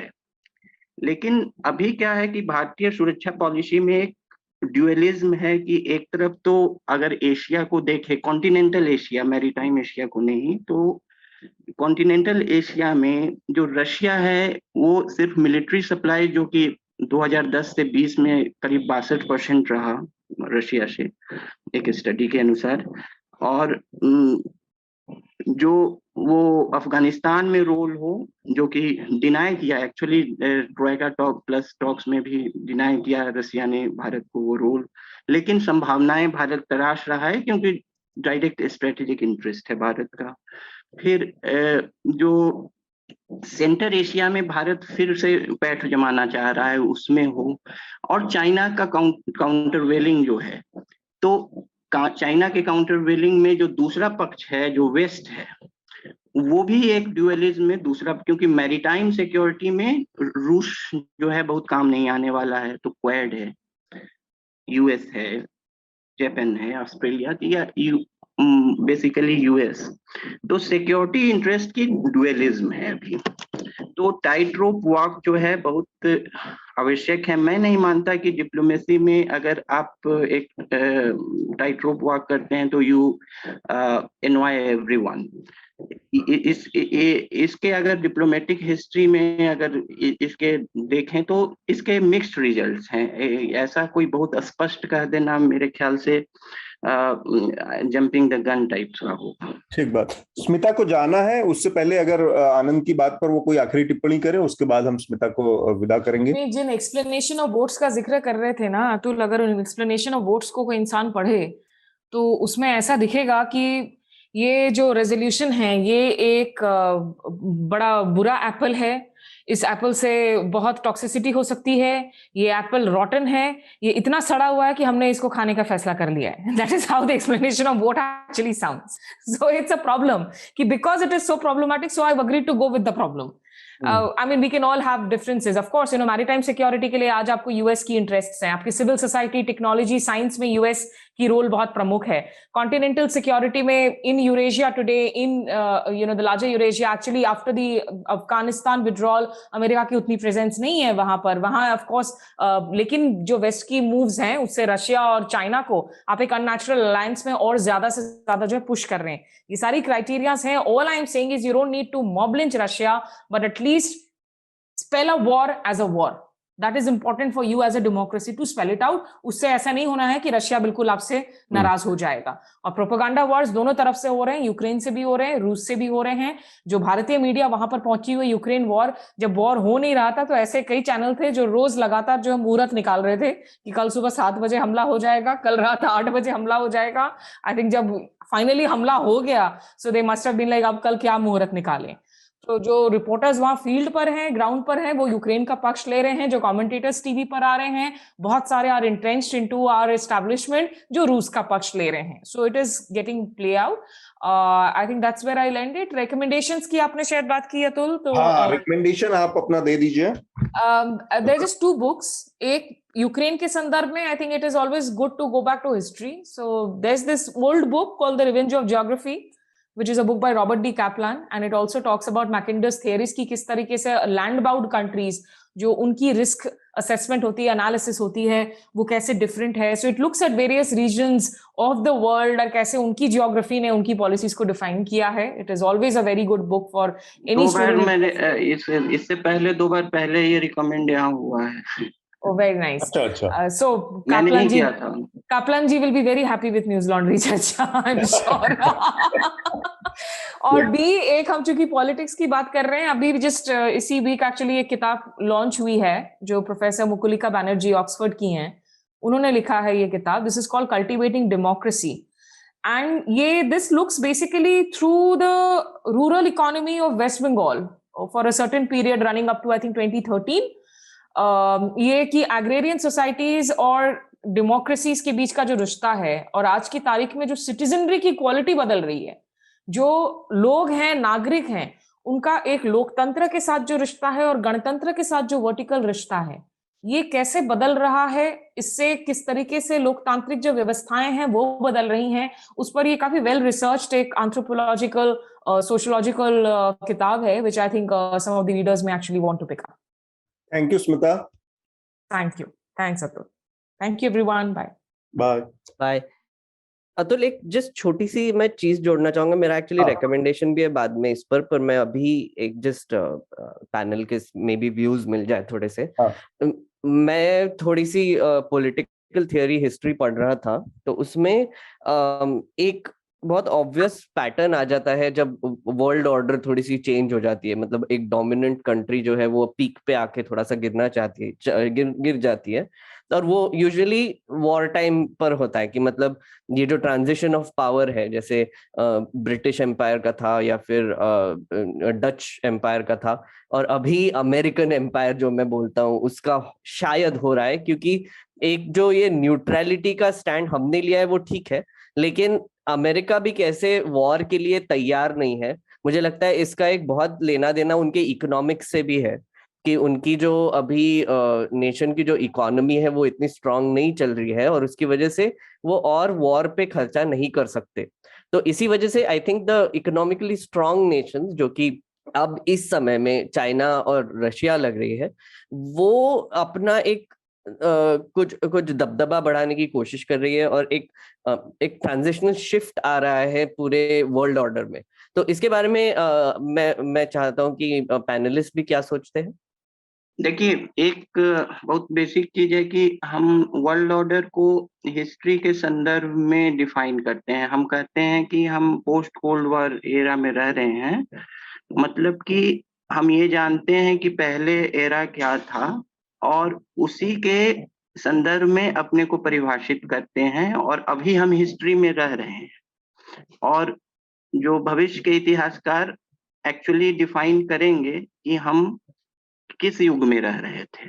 तो एक तो जैसा कि पावर इक्वेशंस वर्ल्ड ओवर का कि कौन कितना पावरफुल है, अगर वो डिफाइन, अगर एक बायोपोलैरिटी आती है वो चाइना को लेके या रशिया को लेके, तो जैसे कि एक तो डेफिनेशन बन सकता है कि हम इंटर कोल्ड वार पीरियड में रह रहे हैं। मतलब एक कोल्ड वार जो 89 या 90 में खत्म हुआ उसमें, और अब नए कोल्ड वार जो है, अब कोल्ड वार कैसे कोल्ड रहता है, बैलेंस ऑफ पावर से, जिसमें डायरेक्ट मिलिट्री कॉन्फ्रंटेशन बहुत लार्ज स्केल का नहीं होता है, छिटपुट चीज मिलिट्री क्लासेस होती हैं इधर उधर, वो सपोर्टेड कंट्रीज का, सैटेलाइट कंट्रीज का, लेकिन फुल ब्लोन नहीं होती। तो अगर जो है जो सत्ता का इस तरह से कॉन्फ़िगरेशन विश्व सत्ता का बदलता है कि एक नया कोल्ड वार आता है, तो ये जो समय है वो हो सकता है इंटर कोल्ड वार पीरियड है,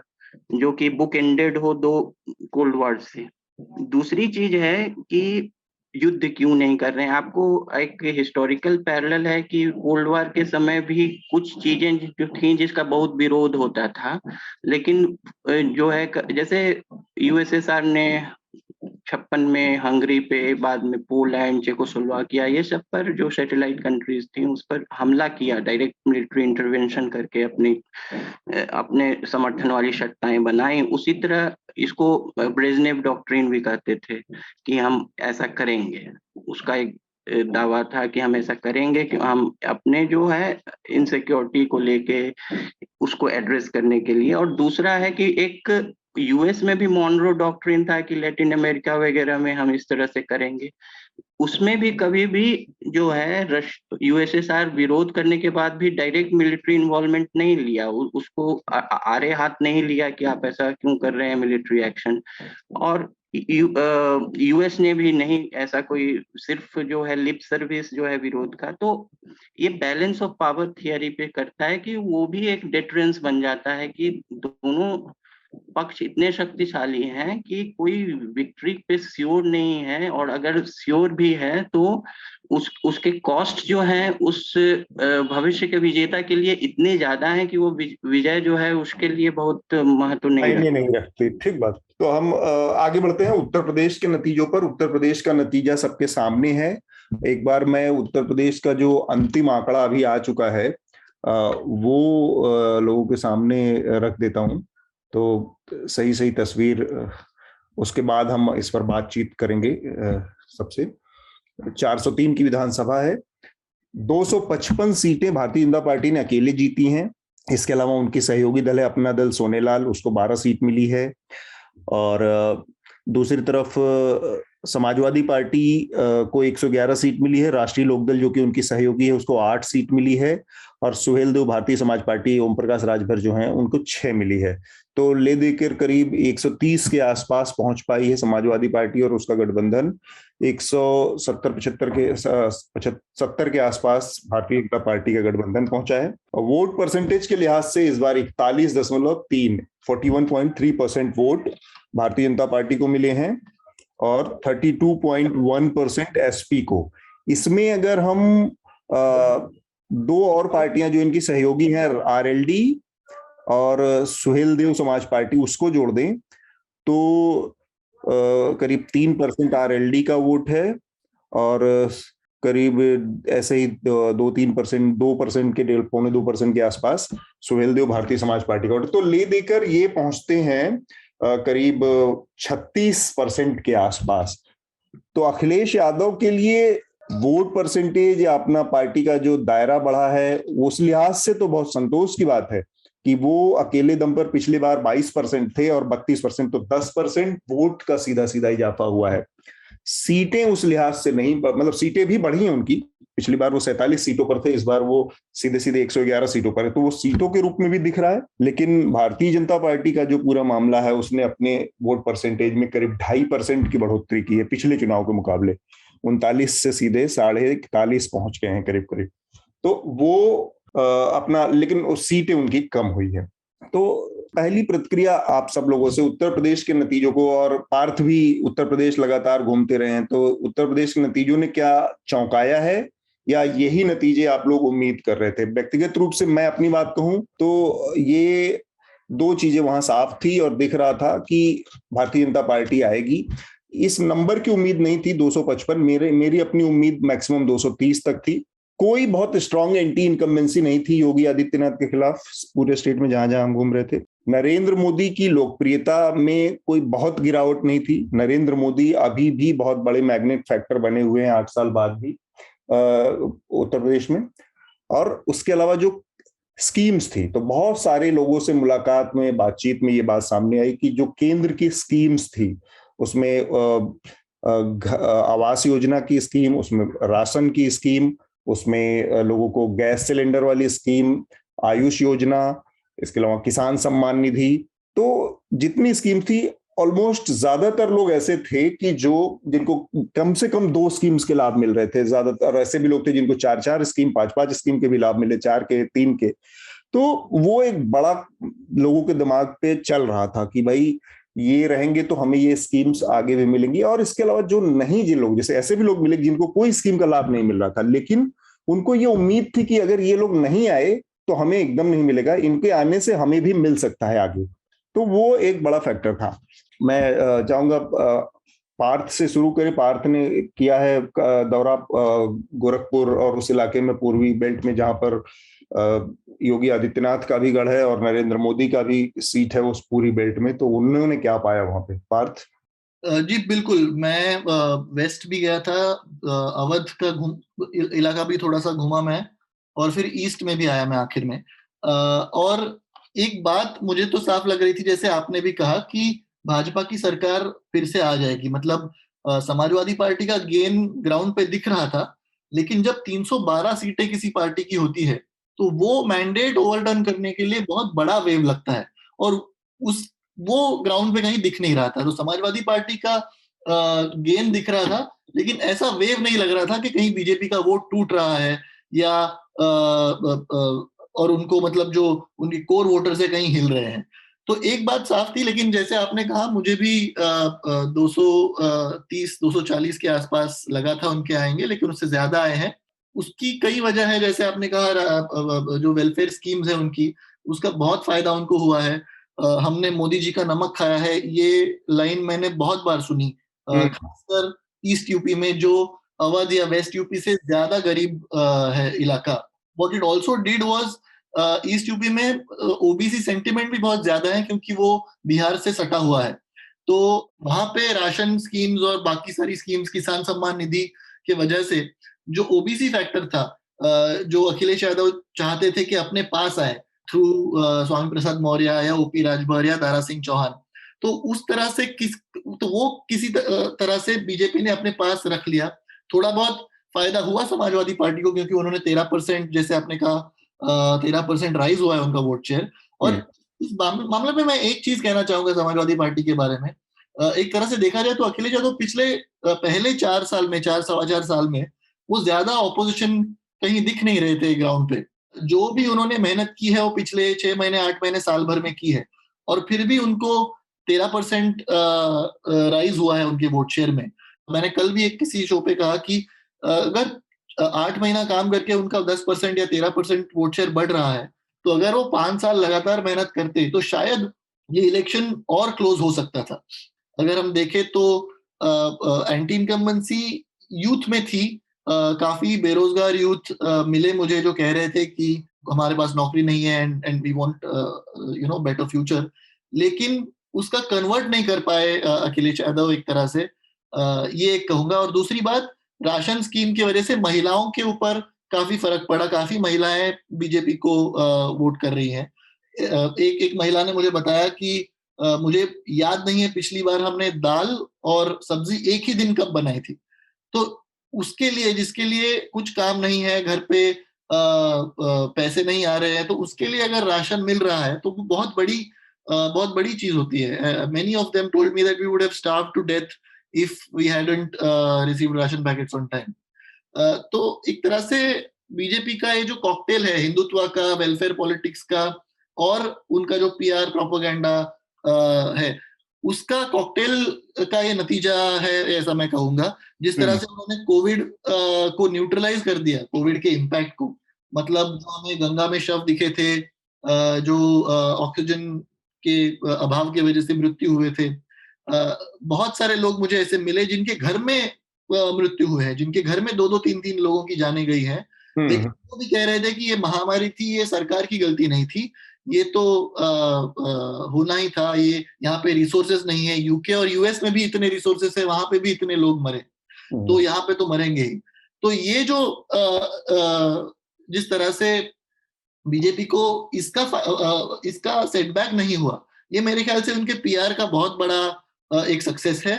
ये मीडिया का, हिंदी मीडिया का भी एक बहुत बड़ा सक्सेस है, क्योंकि जिस तरह से कोविड कवर किया था, और हिंदी मीडिया का बहुत बड़ा इम्पैक्ट रहता है, और जिस तरह से कवरेज था सेकेंड वेव का या पूरा कोविड का ही, मेरे ख्याल से हम जो हिंदी मीडिया ने कवरेज किया था, वो जितने सवाल मोदी और योगी को पूछने चाहिए थे वो नहीं पूछे थे, एक तरह से उनको ऑब्जॉल्व कर दिया था, and it reinforced the people's belief that the establishment was truly helpless.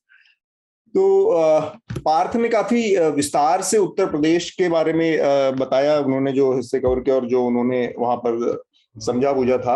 आनंद, मेरा सवाल आपसे उत्तर प्रदेश को लेकर ये है कि लगातार ये दूसरी बार भारतीय जनता पार्टी ने एक बड़ी जीत दर्ज की है। पिछला 312 सीटों का था, इस बार उनको 270 के आसपास सीटें मिल रही हैं, तो बहुत बड़ी जीत है। मतलब अगर मेजॉरिटी के लिहाज से देखें तो ये छोटी जीत नहीं है।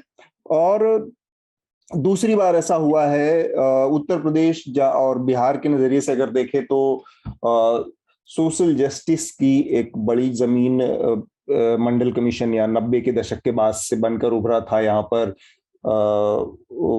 जो जातीय पहचान वाली पार्टियां या जो सोशल जस्टिस वाली पार्टियां था, उनका उभार पिछले 30 सालों में हुआ।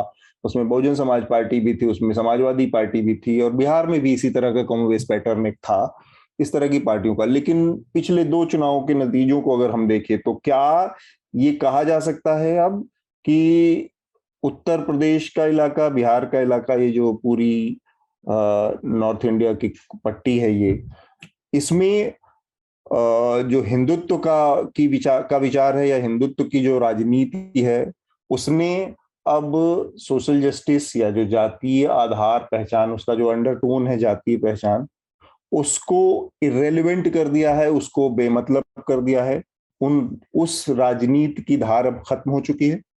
मेरे ख्याल से ये म्यूचुअली एक्सक्लूसिव नहीं रह गया है कि मतलब ये दोनों कुछ उसके तत्वों का समावेश भारतीय जनता पार्टी ने खुद के जो है सामाजिक समीकरण में कर लिया है, और जो राइवल सोशल अलायंसेस हैं वो जैसे नॉन यादव ओबीसी का, नॉन जाटव दलित्स का, हो सकता है कुछ जाटव दलित भी इस बार वोट किए हों भाजपा को, क्योंकि बीएसपी का वोट शेयर ऐसा दिखा रहा है, या हो सकता है वो समाजवादी पार्टी को भी वोट गया हो, और प्लस जो अपर कास्ट हैं वो।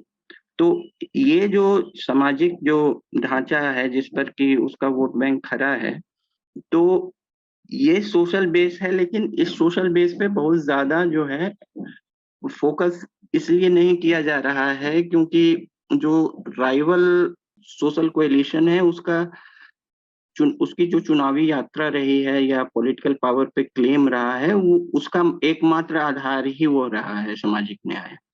लेकिन जो राइवल सोशल कोएलिशन भाजपा ने बनाया है हिंदी पट्टी में, वो भी जो है उस सामाजिक न्याय या कह सकते हैं उन सामाजिक घटकों का, वो सोशल ग्रुप्स के पॉलिटिकल रिप्रेजेंटेशन देने से बहुत अलग नहीं है। अभी नलिनी मेहता की किताब में जिक्र है कि मतलब जो पॉलिटिकल रिप्रेजेंटेशन ओबीसीज का, दलित्स का भाजपा में कितना बढ़ा है पिछले 20 वर्षों में। तो और भी कई उन्होंने डेटा दिए हैं, कई डेटा को खंडित भी किया है। बिहार कुछ मामलों में समानताएं हैं, लेकिन कुछ मामलों में अलग है। बिहार में शुरुआत जो है कोएलिशन ऑफ एक्सट्रीम जो 60 के दशक में थी, जिसको वो धीरे धीरे बदला। कुछ सामाजिक ढांचा अलग है, कुछ समानताएं हैं, लेकिन कुछ अलग है। बिहार में ऊंची जातियां जो का भाग पूरी जनसंख्या में उत्तर प्रदेश से कम है, और करीब मेरे ख्याल से 17-18% तक है, और 82% करीब ओबीसी, दलित्स और वगैरह हैं। ये उत्तर प्रदेश से थोड़ा कम है। और जो दलित राजनीति भी है वो बिहार में जो है अम्बेडकराइट से ज्यादा जो है माओवादी या मार्क्सवादी तरफ है, या जो अम्बेडकराइट है जैसे कि पासवान की पार्टी हो या महादलित्स में मांझी की पार्टी हो, उसका भी फोकस जो है थोड़ा अलग है। और सीपीआई सीपीआईएम को भी दलित सपोर्ट जो लैंडलेस लेबर है वगैरह है, और फिर भाजपा को ने भी एक चंक दलित वोट्स का ले रखा है। कांग्रेस में भी है, बहुत कम है लेकिन है। तो दलित वोट वहाँ काफी स्टैगर्ड है, काफी। तो ये अलग एक चर्चा होगी। दूसरी बात है कि लाभार्थी का पाठ जी ने जिक्र किया, वो तो है। और तीसरी चीज एक मैं इसमें जोड़ना चाहूंगा कि कई बार क्या है कि एक्सेसेस जो हैं, जैसे स्ट्रॉन्गमैन पॉलिटिक्स में जो एक्सेसेस हैं लॉ एंड ऑर्डर इन्फोर्स करने में, जैसे इनकाउंटर किलिंग्स हुई, या एक आइडेंटिटी पॉलिटिक्स को लेके अगर उसको कम्युनल तंत्र के तौर पे कहीं कहीं कुछ सोशल क्लासेस, या इवेंट ड्रिवन जैसे हाथरस हुआ, उन्नाव हुआ, इवेंट ड्रिवन। लेकिन एक मास परसेप्शन वो पढ़ने में इस तरह का नजरिया जो है चूक जाता है कि मास परसेप्शन क्या है। कुछ बहुत बेसिक एडमिनिस्ट्रेटिव बटन से एक मास परसेप्शन लॉ एंड ऑर्डर के प्रति बदल जाता है। जैसे कि 2005 के बाद भी नीतीश जब आए तो जो एक गुंडा राज वगैरह जंगल राज कहाया, तो उन्होंने बहुत ज्यादा ऐसा कोई बदलाव नहीं, लेकिन कुछ जैसे पुलिस प्रेजेंस कर देना, और पेट्रोलिंग पार्टीज कहीं कहीं घुमा देना, और कुछ केसेस की रजिस्ट्री जो है पुलिस स्टेशन में बढ़ा देना, और जो जहां कोई दो जो है एंटागोनिस्टिक ग्रुप्स, मान लीजिए कम्युनल ही हिंदू मुस्लिम हुआ या जाति के आधार पे ही, उसका सवाल नहीं है। अगर कोई कुछ महिलाएं ये कह रही हैं कि हम शाम में 6 बजे के बाद जा सकते हैं बाहर, अब या बिहार में या कहीं भी, अब दुकानदार कह रहे हैं कि हम दुकान अब खोल सकते हैं, तो इसका मतलब है एक मास परसेप्शन बदला है लॉ एंड ऑर्डर के प्रति। उसमें जो ह्यूमन राइट्स के इशू हैं, एक्सेसेस के, वो एक अलग है, उसका एक अलग आकलन होना चाहिए। लेकिन जब आप जन मानसिकता पढ़ते हैं कि लोगों का रुख कैसे बदला है इस चीज को लेके, तो वो वोटिंग पैटर्न में दिखेगा कहीं ना कहीं। पार्थ, आपसे मेरा सवाल है, मायावती की जो पार्टी है बहुजन समाज पार्टी, उसका जो परफॉर्मेंस रहा है उसके नतीजों में साफ साफ दिख रहा है कि जो अब तक कहा जाता रहा कि भाई 21-22% वोट ऐसा है कि जो बीएसपी से कहीं नहीं जा रहा है, जो दलित वोट था उत्तर प्रदेश में, और उस पर उनका एक अधिकार, वो रैली करे ना करे, वो कुछ और प्रयास करते हुए दिखे ना दिखे कैंपेन, वो मिथ भी टूट गया है इस चुनाव में। 12% पर उनके उस वोट बैंक में ऑलमोस्ट, अगर हम 2017 के मुकाबले देखें तो पूरे 10% की गिरावट है, और ये बीएसपी में भी गया है, ये बीजेपी को भी गया है। कोर वोट बैंक की बात करें जाटो, तो उसमें भी गिरावट है, वो भी अब मायावती के साथ नहीं है, क्योंकि ये मतलब जनगणना के आंकड़े तो कोई अवेलेबल नहीं है, लेकिन ये कहा जाता है कि उस 22% में 13% जो दलित वोट है वो जाटव उस जाति का है, जो कि मायावती की अपनी जाति है, उस पर उनका भी एक, लेकिन अब उसमें भी एक दरार दिख रही है। तो इस लिहाज से बहुजन समाज पार्टी की और जो दलित पॉलिटिक्स है उत्तर प्रदेश में, उसके ऊपर आपकी क्या टिप्पणी है? अब ये किस तरफ जाता दिख रहा है, या फिर इसका एक स्वाभाविक कंक्लूजन यही है कि ये बीजेपी के साथ मिलकर, और जो थोड़े थोड़े जिसका जिक्र आनंद ने किया कि टोकनिज्म होगा और उसी से काम चलाएंगी ये जातियां आप? तो एक तो बात साफ थी कि ये पूरी की पूरी बाइपोलर इलेक्शन है। जब मैं घूम रहा था वहां पे तो मायावती का प्रेजेंस दिखा नहीं। इनफैक्ट जब मैंने ये कुछ दिनों पहले रिजल्ट्स के 2 दिन पहले मेरे ख्याल से बीबीसी के एक ट्विटर स्पेस में मैंने ये कहा था कि मुझे ग्राउंड पे कहीं दिखी नहीं मायावती की कैंपेन। तब मुझे थोड़ा सा 2-3 लोगों ने ट्रोल किया कि आप लिबरल पत्रकार हैं, आपको दिख नहीं रहे हैं, लेकिन वो आपको रिजल्ट के दिन दिख जाएगा and so on and so fourth. ना, ये बड़ी समस्या है। अम्बेडकराइट कई मामलों में बीजेपी आईटी सेल जितने ही एग्रेसिव हो जाते हैं, वो आपको बोलने नहीं देते कई बातें। नहीं, मैंने तो रिप्लाई नहीं किया क्योंकि अब मैंने कहा कि 10 तारीख को अगर पता चल ही जाएगा तो मुझे भी पता चल जाएगा और आप ही को पता चल जाएगा। तो और मैं तो रिपोर्टर हूं ना, मैं थोड़ी चाहता हूं कि मायावती का नामो निशान मिट जाए, या मैं ये थोड़ी चाहता हूं कि समाजवादी पार्टी का नामो निशान मिट जाए। मैं तो बस लिखता हूं जो मैं देखता हूं, और गलत भी हो सकता हूं। तो मैंने कहा कि चलो ठीक है, 10 तारीख को अगर मैं गलत हूं तो गलत हूं, मान लूंगा गलत हूं। लेकिन ऑन द ग्राउंड अगर देखें तो एक बहुत बड़ा चेंज मुझे लगा कि बहुत ही कम परसेंटेज में मुसलमान मायावती को वोट कर रहे थे इस बार।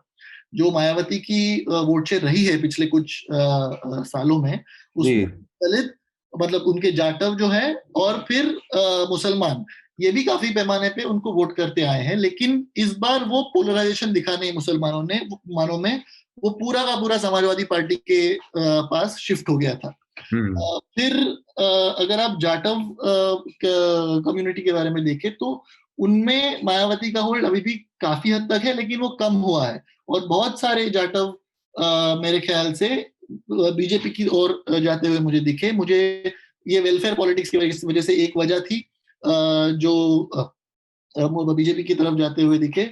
मुझे एक और जाटव मिले थे चंदौली या गाजीपुर में, जिन्होंने मुझे बताया था, वो सीनियर सिटीजन थे। वो कह रहे थे कि 500 रुपया जो सीनियर सिटीजन का पेंशन है वो 1000 रुपया हो गया है, तो अब हम बीजेपी को वोट करेंगे। राशन का मामला था। राशन, जब खासकर जो दलित समुदाय होता है उनको फार्मलैंड नहीं होता तो उनको मजदूरी पे काम चलाना पड़ता है, तो उनके लिए राशन बहुत ही बड़ी चीज थी।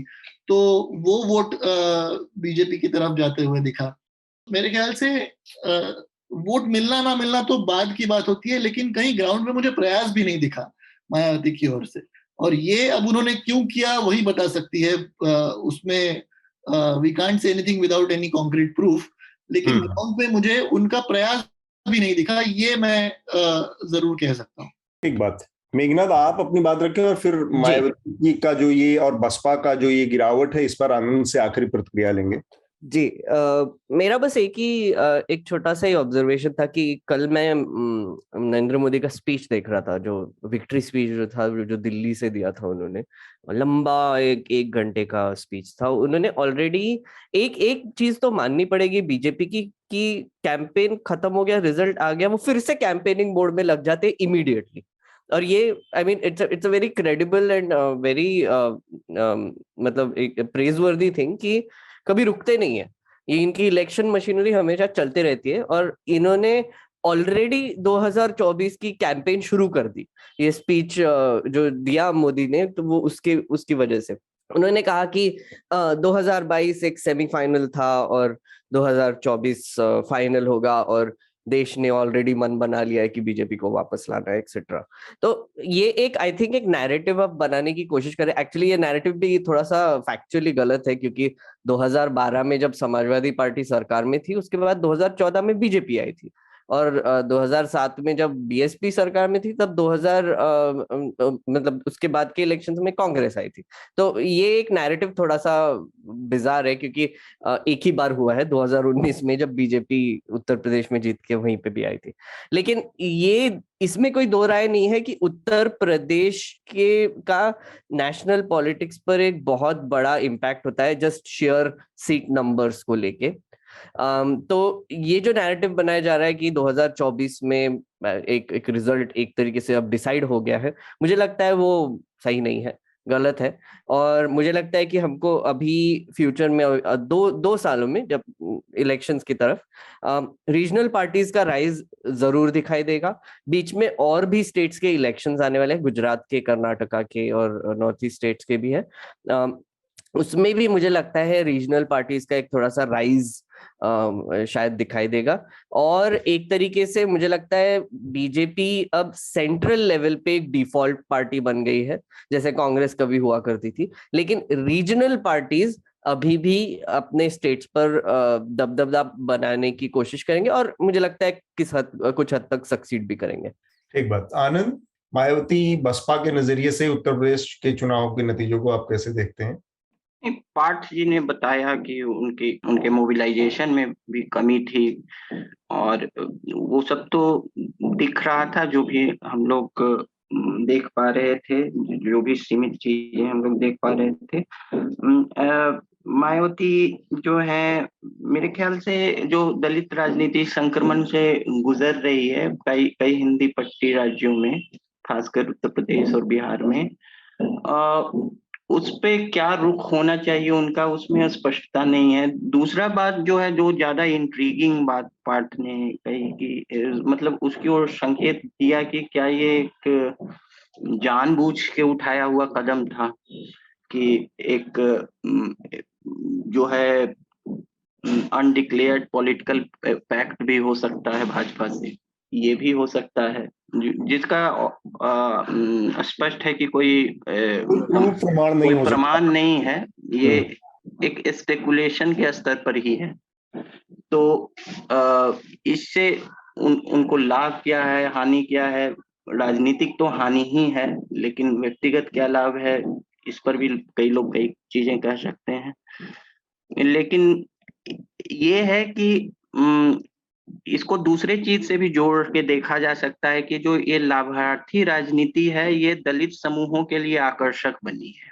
और जो कॉन्क्रीट चीजें हैं, हो सकता है जो आइडेंटिटी पॉलिटिक्स जो है या फिर सोशल जस्टिस की पॉलिटिक्स पे एक समयावधि में, इसलिए मैं कह रहा हूँ मास परसेप्शन, हो सकता है ये ग्रैंड नैरेटिव नहीं हो, लेकिन हो सकता है ये लाभार्थी राजनीति जो है एक दलित वोट के एक बड़े चंक को अपनी ओर खींच लिया है। तो ये भी हो सकता है। या फिर जो पार्थ ने दूसरी या आपने ही कही थी कि एक ये भी है कि अगर मायावती बहुत जोर शोर से या बहुत उत्साह से रेस में नहीं है, तो हम अपना वोट जो है, अगर भाजपा को हराना भी है तो उन पर खर्च क्यों करें? अगर बाइपोलर कॉन्टेस्ट है तो समाजवादी पार्टी को ही दें, यह भी हो सकता है। तो दोनों क्लेमेंट हो सकता है, भाजपा और सपा दोनों उससे जो है उदासीन दलित वोटर के लिए हो गए हों आकर्षक, ये भी हो सकता है जी। और मेघनाथ ने जो बात कही कि अगले जो 2 वर्ष हैं उसमें दिशा जो है वो मतलब जो है, ये तो है कि एक स्टेट स्पेसिफिक जो कॉन्टेस्ट हैं उसका एक एग्रीगेशन और वर्सेस भाजपा, ये एक बैटल लाइन ड्रॉ हो सकती है। और विधानसभा चुनावों का अभी तक का तो छोड़िए, 2023 में भी सीमित प्रभाव होता है, क्या प्रासंगिकता है वो हमने, अगर इतिहास कोई सूचक है तो हमने देखा 2019 में, 2018 में भाजपा जो है मध्य प्रदेश, छत्तीसगढ़, राजस्थान तीनों चुनाव हार गई थी अंत में, और 2019 में बहुत जोरदार ढंग से वापस आई सेंटर में। अच्छा, इसका उल्टा है, 2003 में यही तीनों चारों स्टेट बीजेपी जीत गई थी और सेंटर वाला हार गई अटल बिहारी वाजपेयी का। हाँ, ये भी है।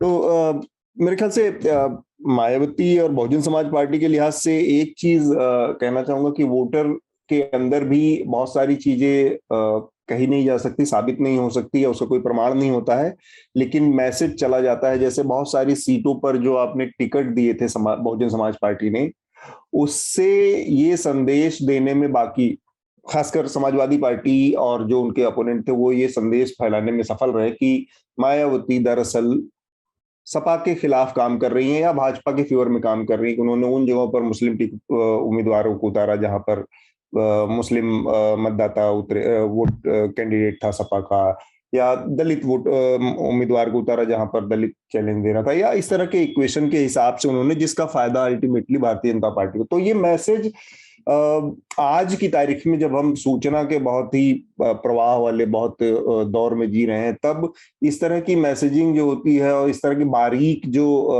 उसकी चीरफाड़ होती है आपके कामकाज की, उससे वो संदेश चला गया। और ये संदेश 6 महीने पहले, साल 6 महीने पहले ही चला गया था।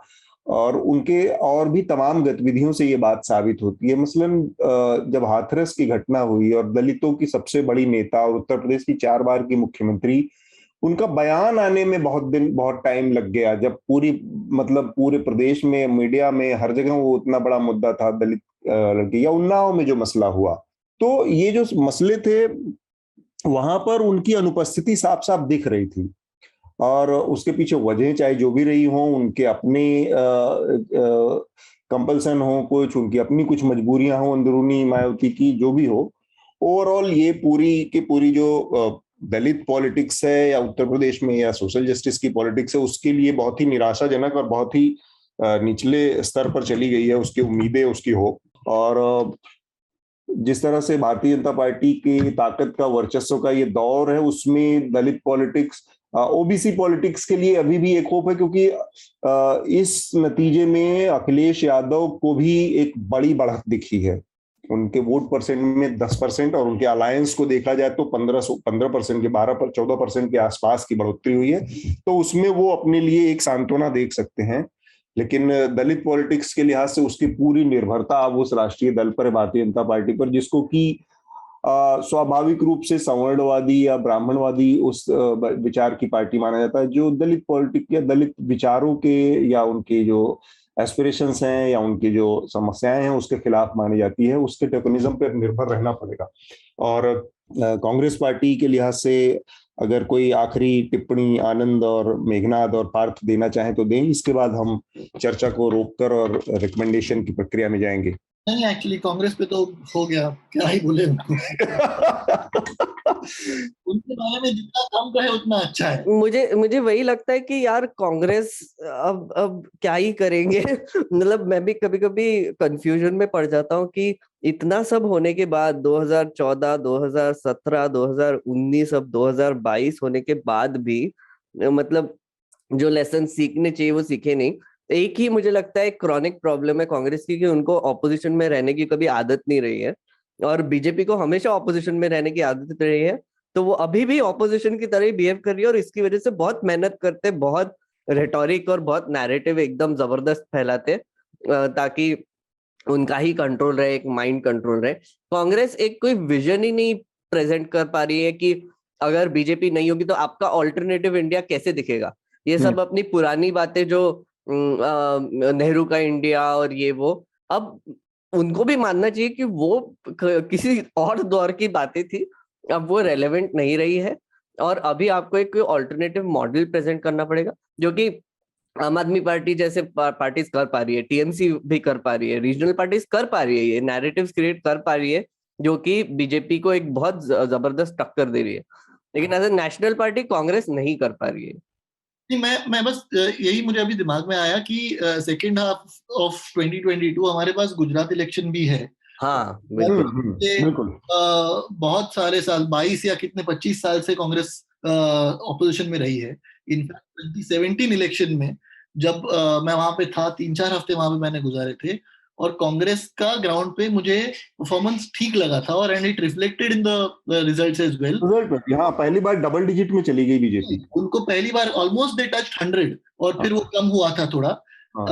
तो अभी उनका टेस्ट होगा इस बार के 5 साल में, उस पे उसने कंसोलिडेट किया है उन्होंने, या फिर वही बैक टू स्क्वायर वन हो गए हैं। तो मेरे ख्याल से Gujarat 2022 will also be another test of what they can do when they get a little hope also. हाँ, मुझे लगता है मेरा अपना जो आकलन है, थोड़ा सा मेघनाद के आकलन से मेरा अलग आकलन है कि इनके पास विचार नहीं है, विजन नहीं है। अगर 2004 से लेके और 9 वाली अगर यूपीए की हम सरकार देखें उसके बाद वाली, तो एक रोड मैप तो सर्टेनली था है भारतीय जनता पार्टी के पास। उसके मुकाबले देखिए अल्टीमेटली इकोनॉमिक विजन की बात होती है आज की तारीख में, आपके पास इकोनॉमिक और इकोनॉमिक विजन के लिहाज से देखें तो यूपीए का जो इकोनॉमिक विजन था वो भारतीय जनता पार्टी ने जो मैसअप किया है नोटबंदी से लेके जीएसटी से लेके, उसके लिहाज से कहीं बेटर इकोनॉमिक विजन था। पहुंचाना लोगों तक, प्रचार कर पाना, लोगों के माइंड स्पेस को कैप्चर कर पाना, वो एक दूसरा खेल है जिसमें भारतीय जनता पार्टी कांग्रेस से मीलों आगे है। उससे भी बड़ी जो सबसे बड़ी क्रॉनिक प्रॉब्लम है कांग्रेस पार्टी की, जो यहाँ पे साफ साफ दिख रही है कि जो टॉप लीडरशिप है वो उसकी अथॉरिटी पूरी तरह से खत्म हो चुकी है, बहुत कम बची है परिवार की। वो लोगों को अपने साथ साध पाने में पूरी तरह से अक्षम है या सफल नहीं है। उसकी नाक के नीचे एक दिन के अंदर में, 1 मिनट के अंदर में सिद्धू वो दे देता है इस्तीफा, अनाप शनाप बयानबाजियां करता रहता है।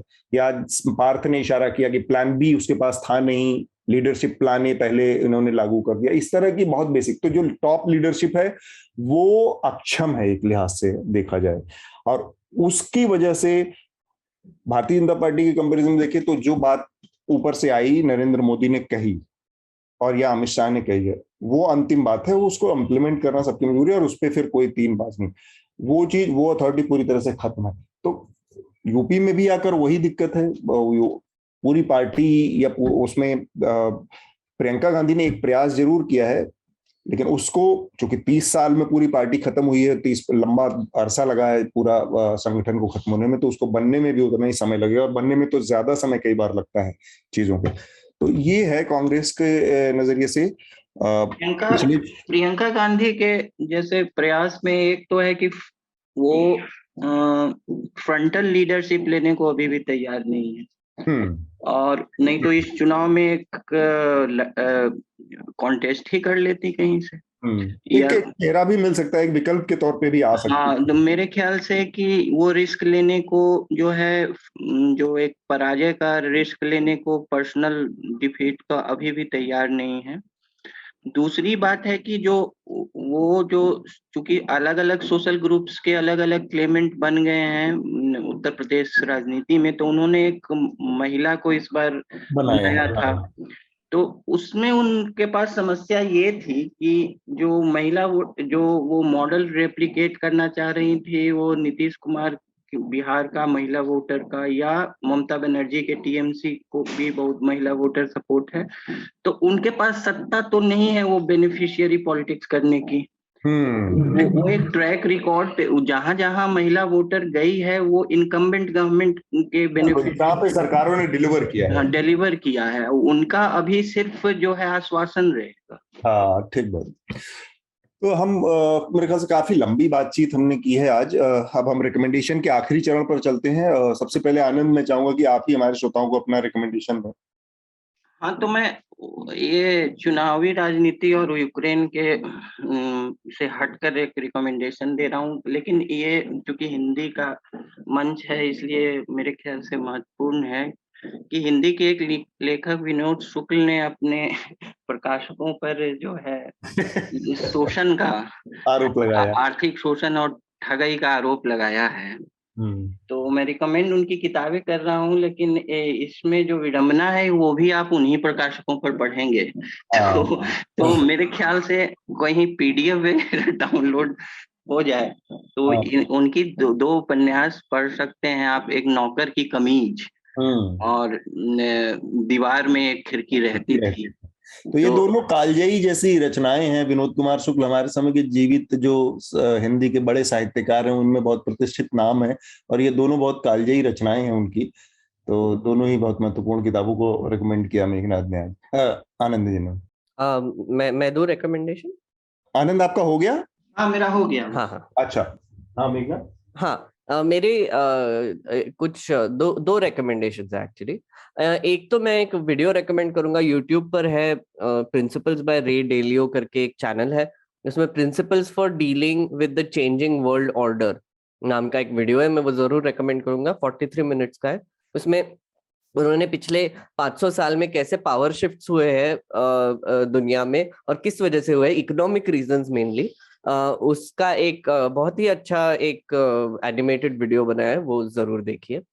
दूसरी चीज है प्रताप भानु मेहता का मैं इंडियन एक्सप्रेस का कॉलम रेकमेंड करूंगा, जो कि मैं कांग्रेस के बारे में बोल रहा था। उन्होंने थोड़ा उसको और विस्तार में कहा है कि कैसे बीजेपी ने एक तरीके से ये जो हमारा ओल्ड कास्ट बेस्ड पॉलिटिक्स है उसको थोड़ा सा एक चैलेंज भी दिया है। तो प्रताप भानु मेहता का मैं कॉलम रेकमेंड करूंगा। 2 चीजें मेरी थी। ठीक है पार्थ, आपका रिकमेंडेशन? जी, मैं इलेक्शंस और पॉलिटिक्स और इसके परे जाकर एक रिकमेंड करना चाहूंगा, क्योंकि पर्सनली इन काम के अलावा मुझे अगर कुछ सेन रखता है, चेयरफुल रखता है, तो वो स्पोर्ट्स है। मैं बहुत देखता हूँ टेनिस और क्रिकेट।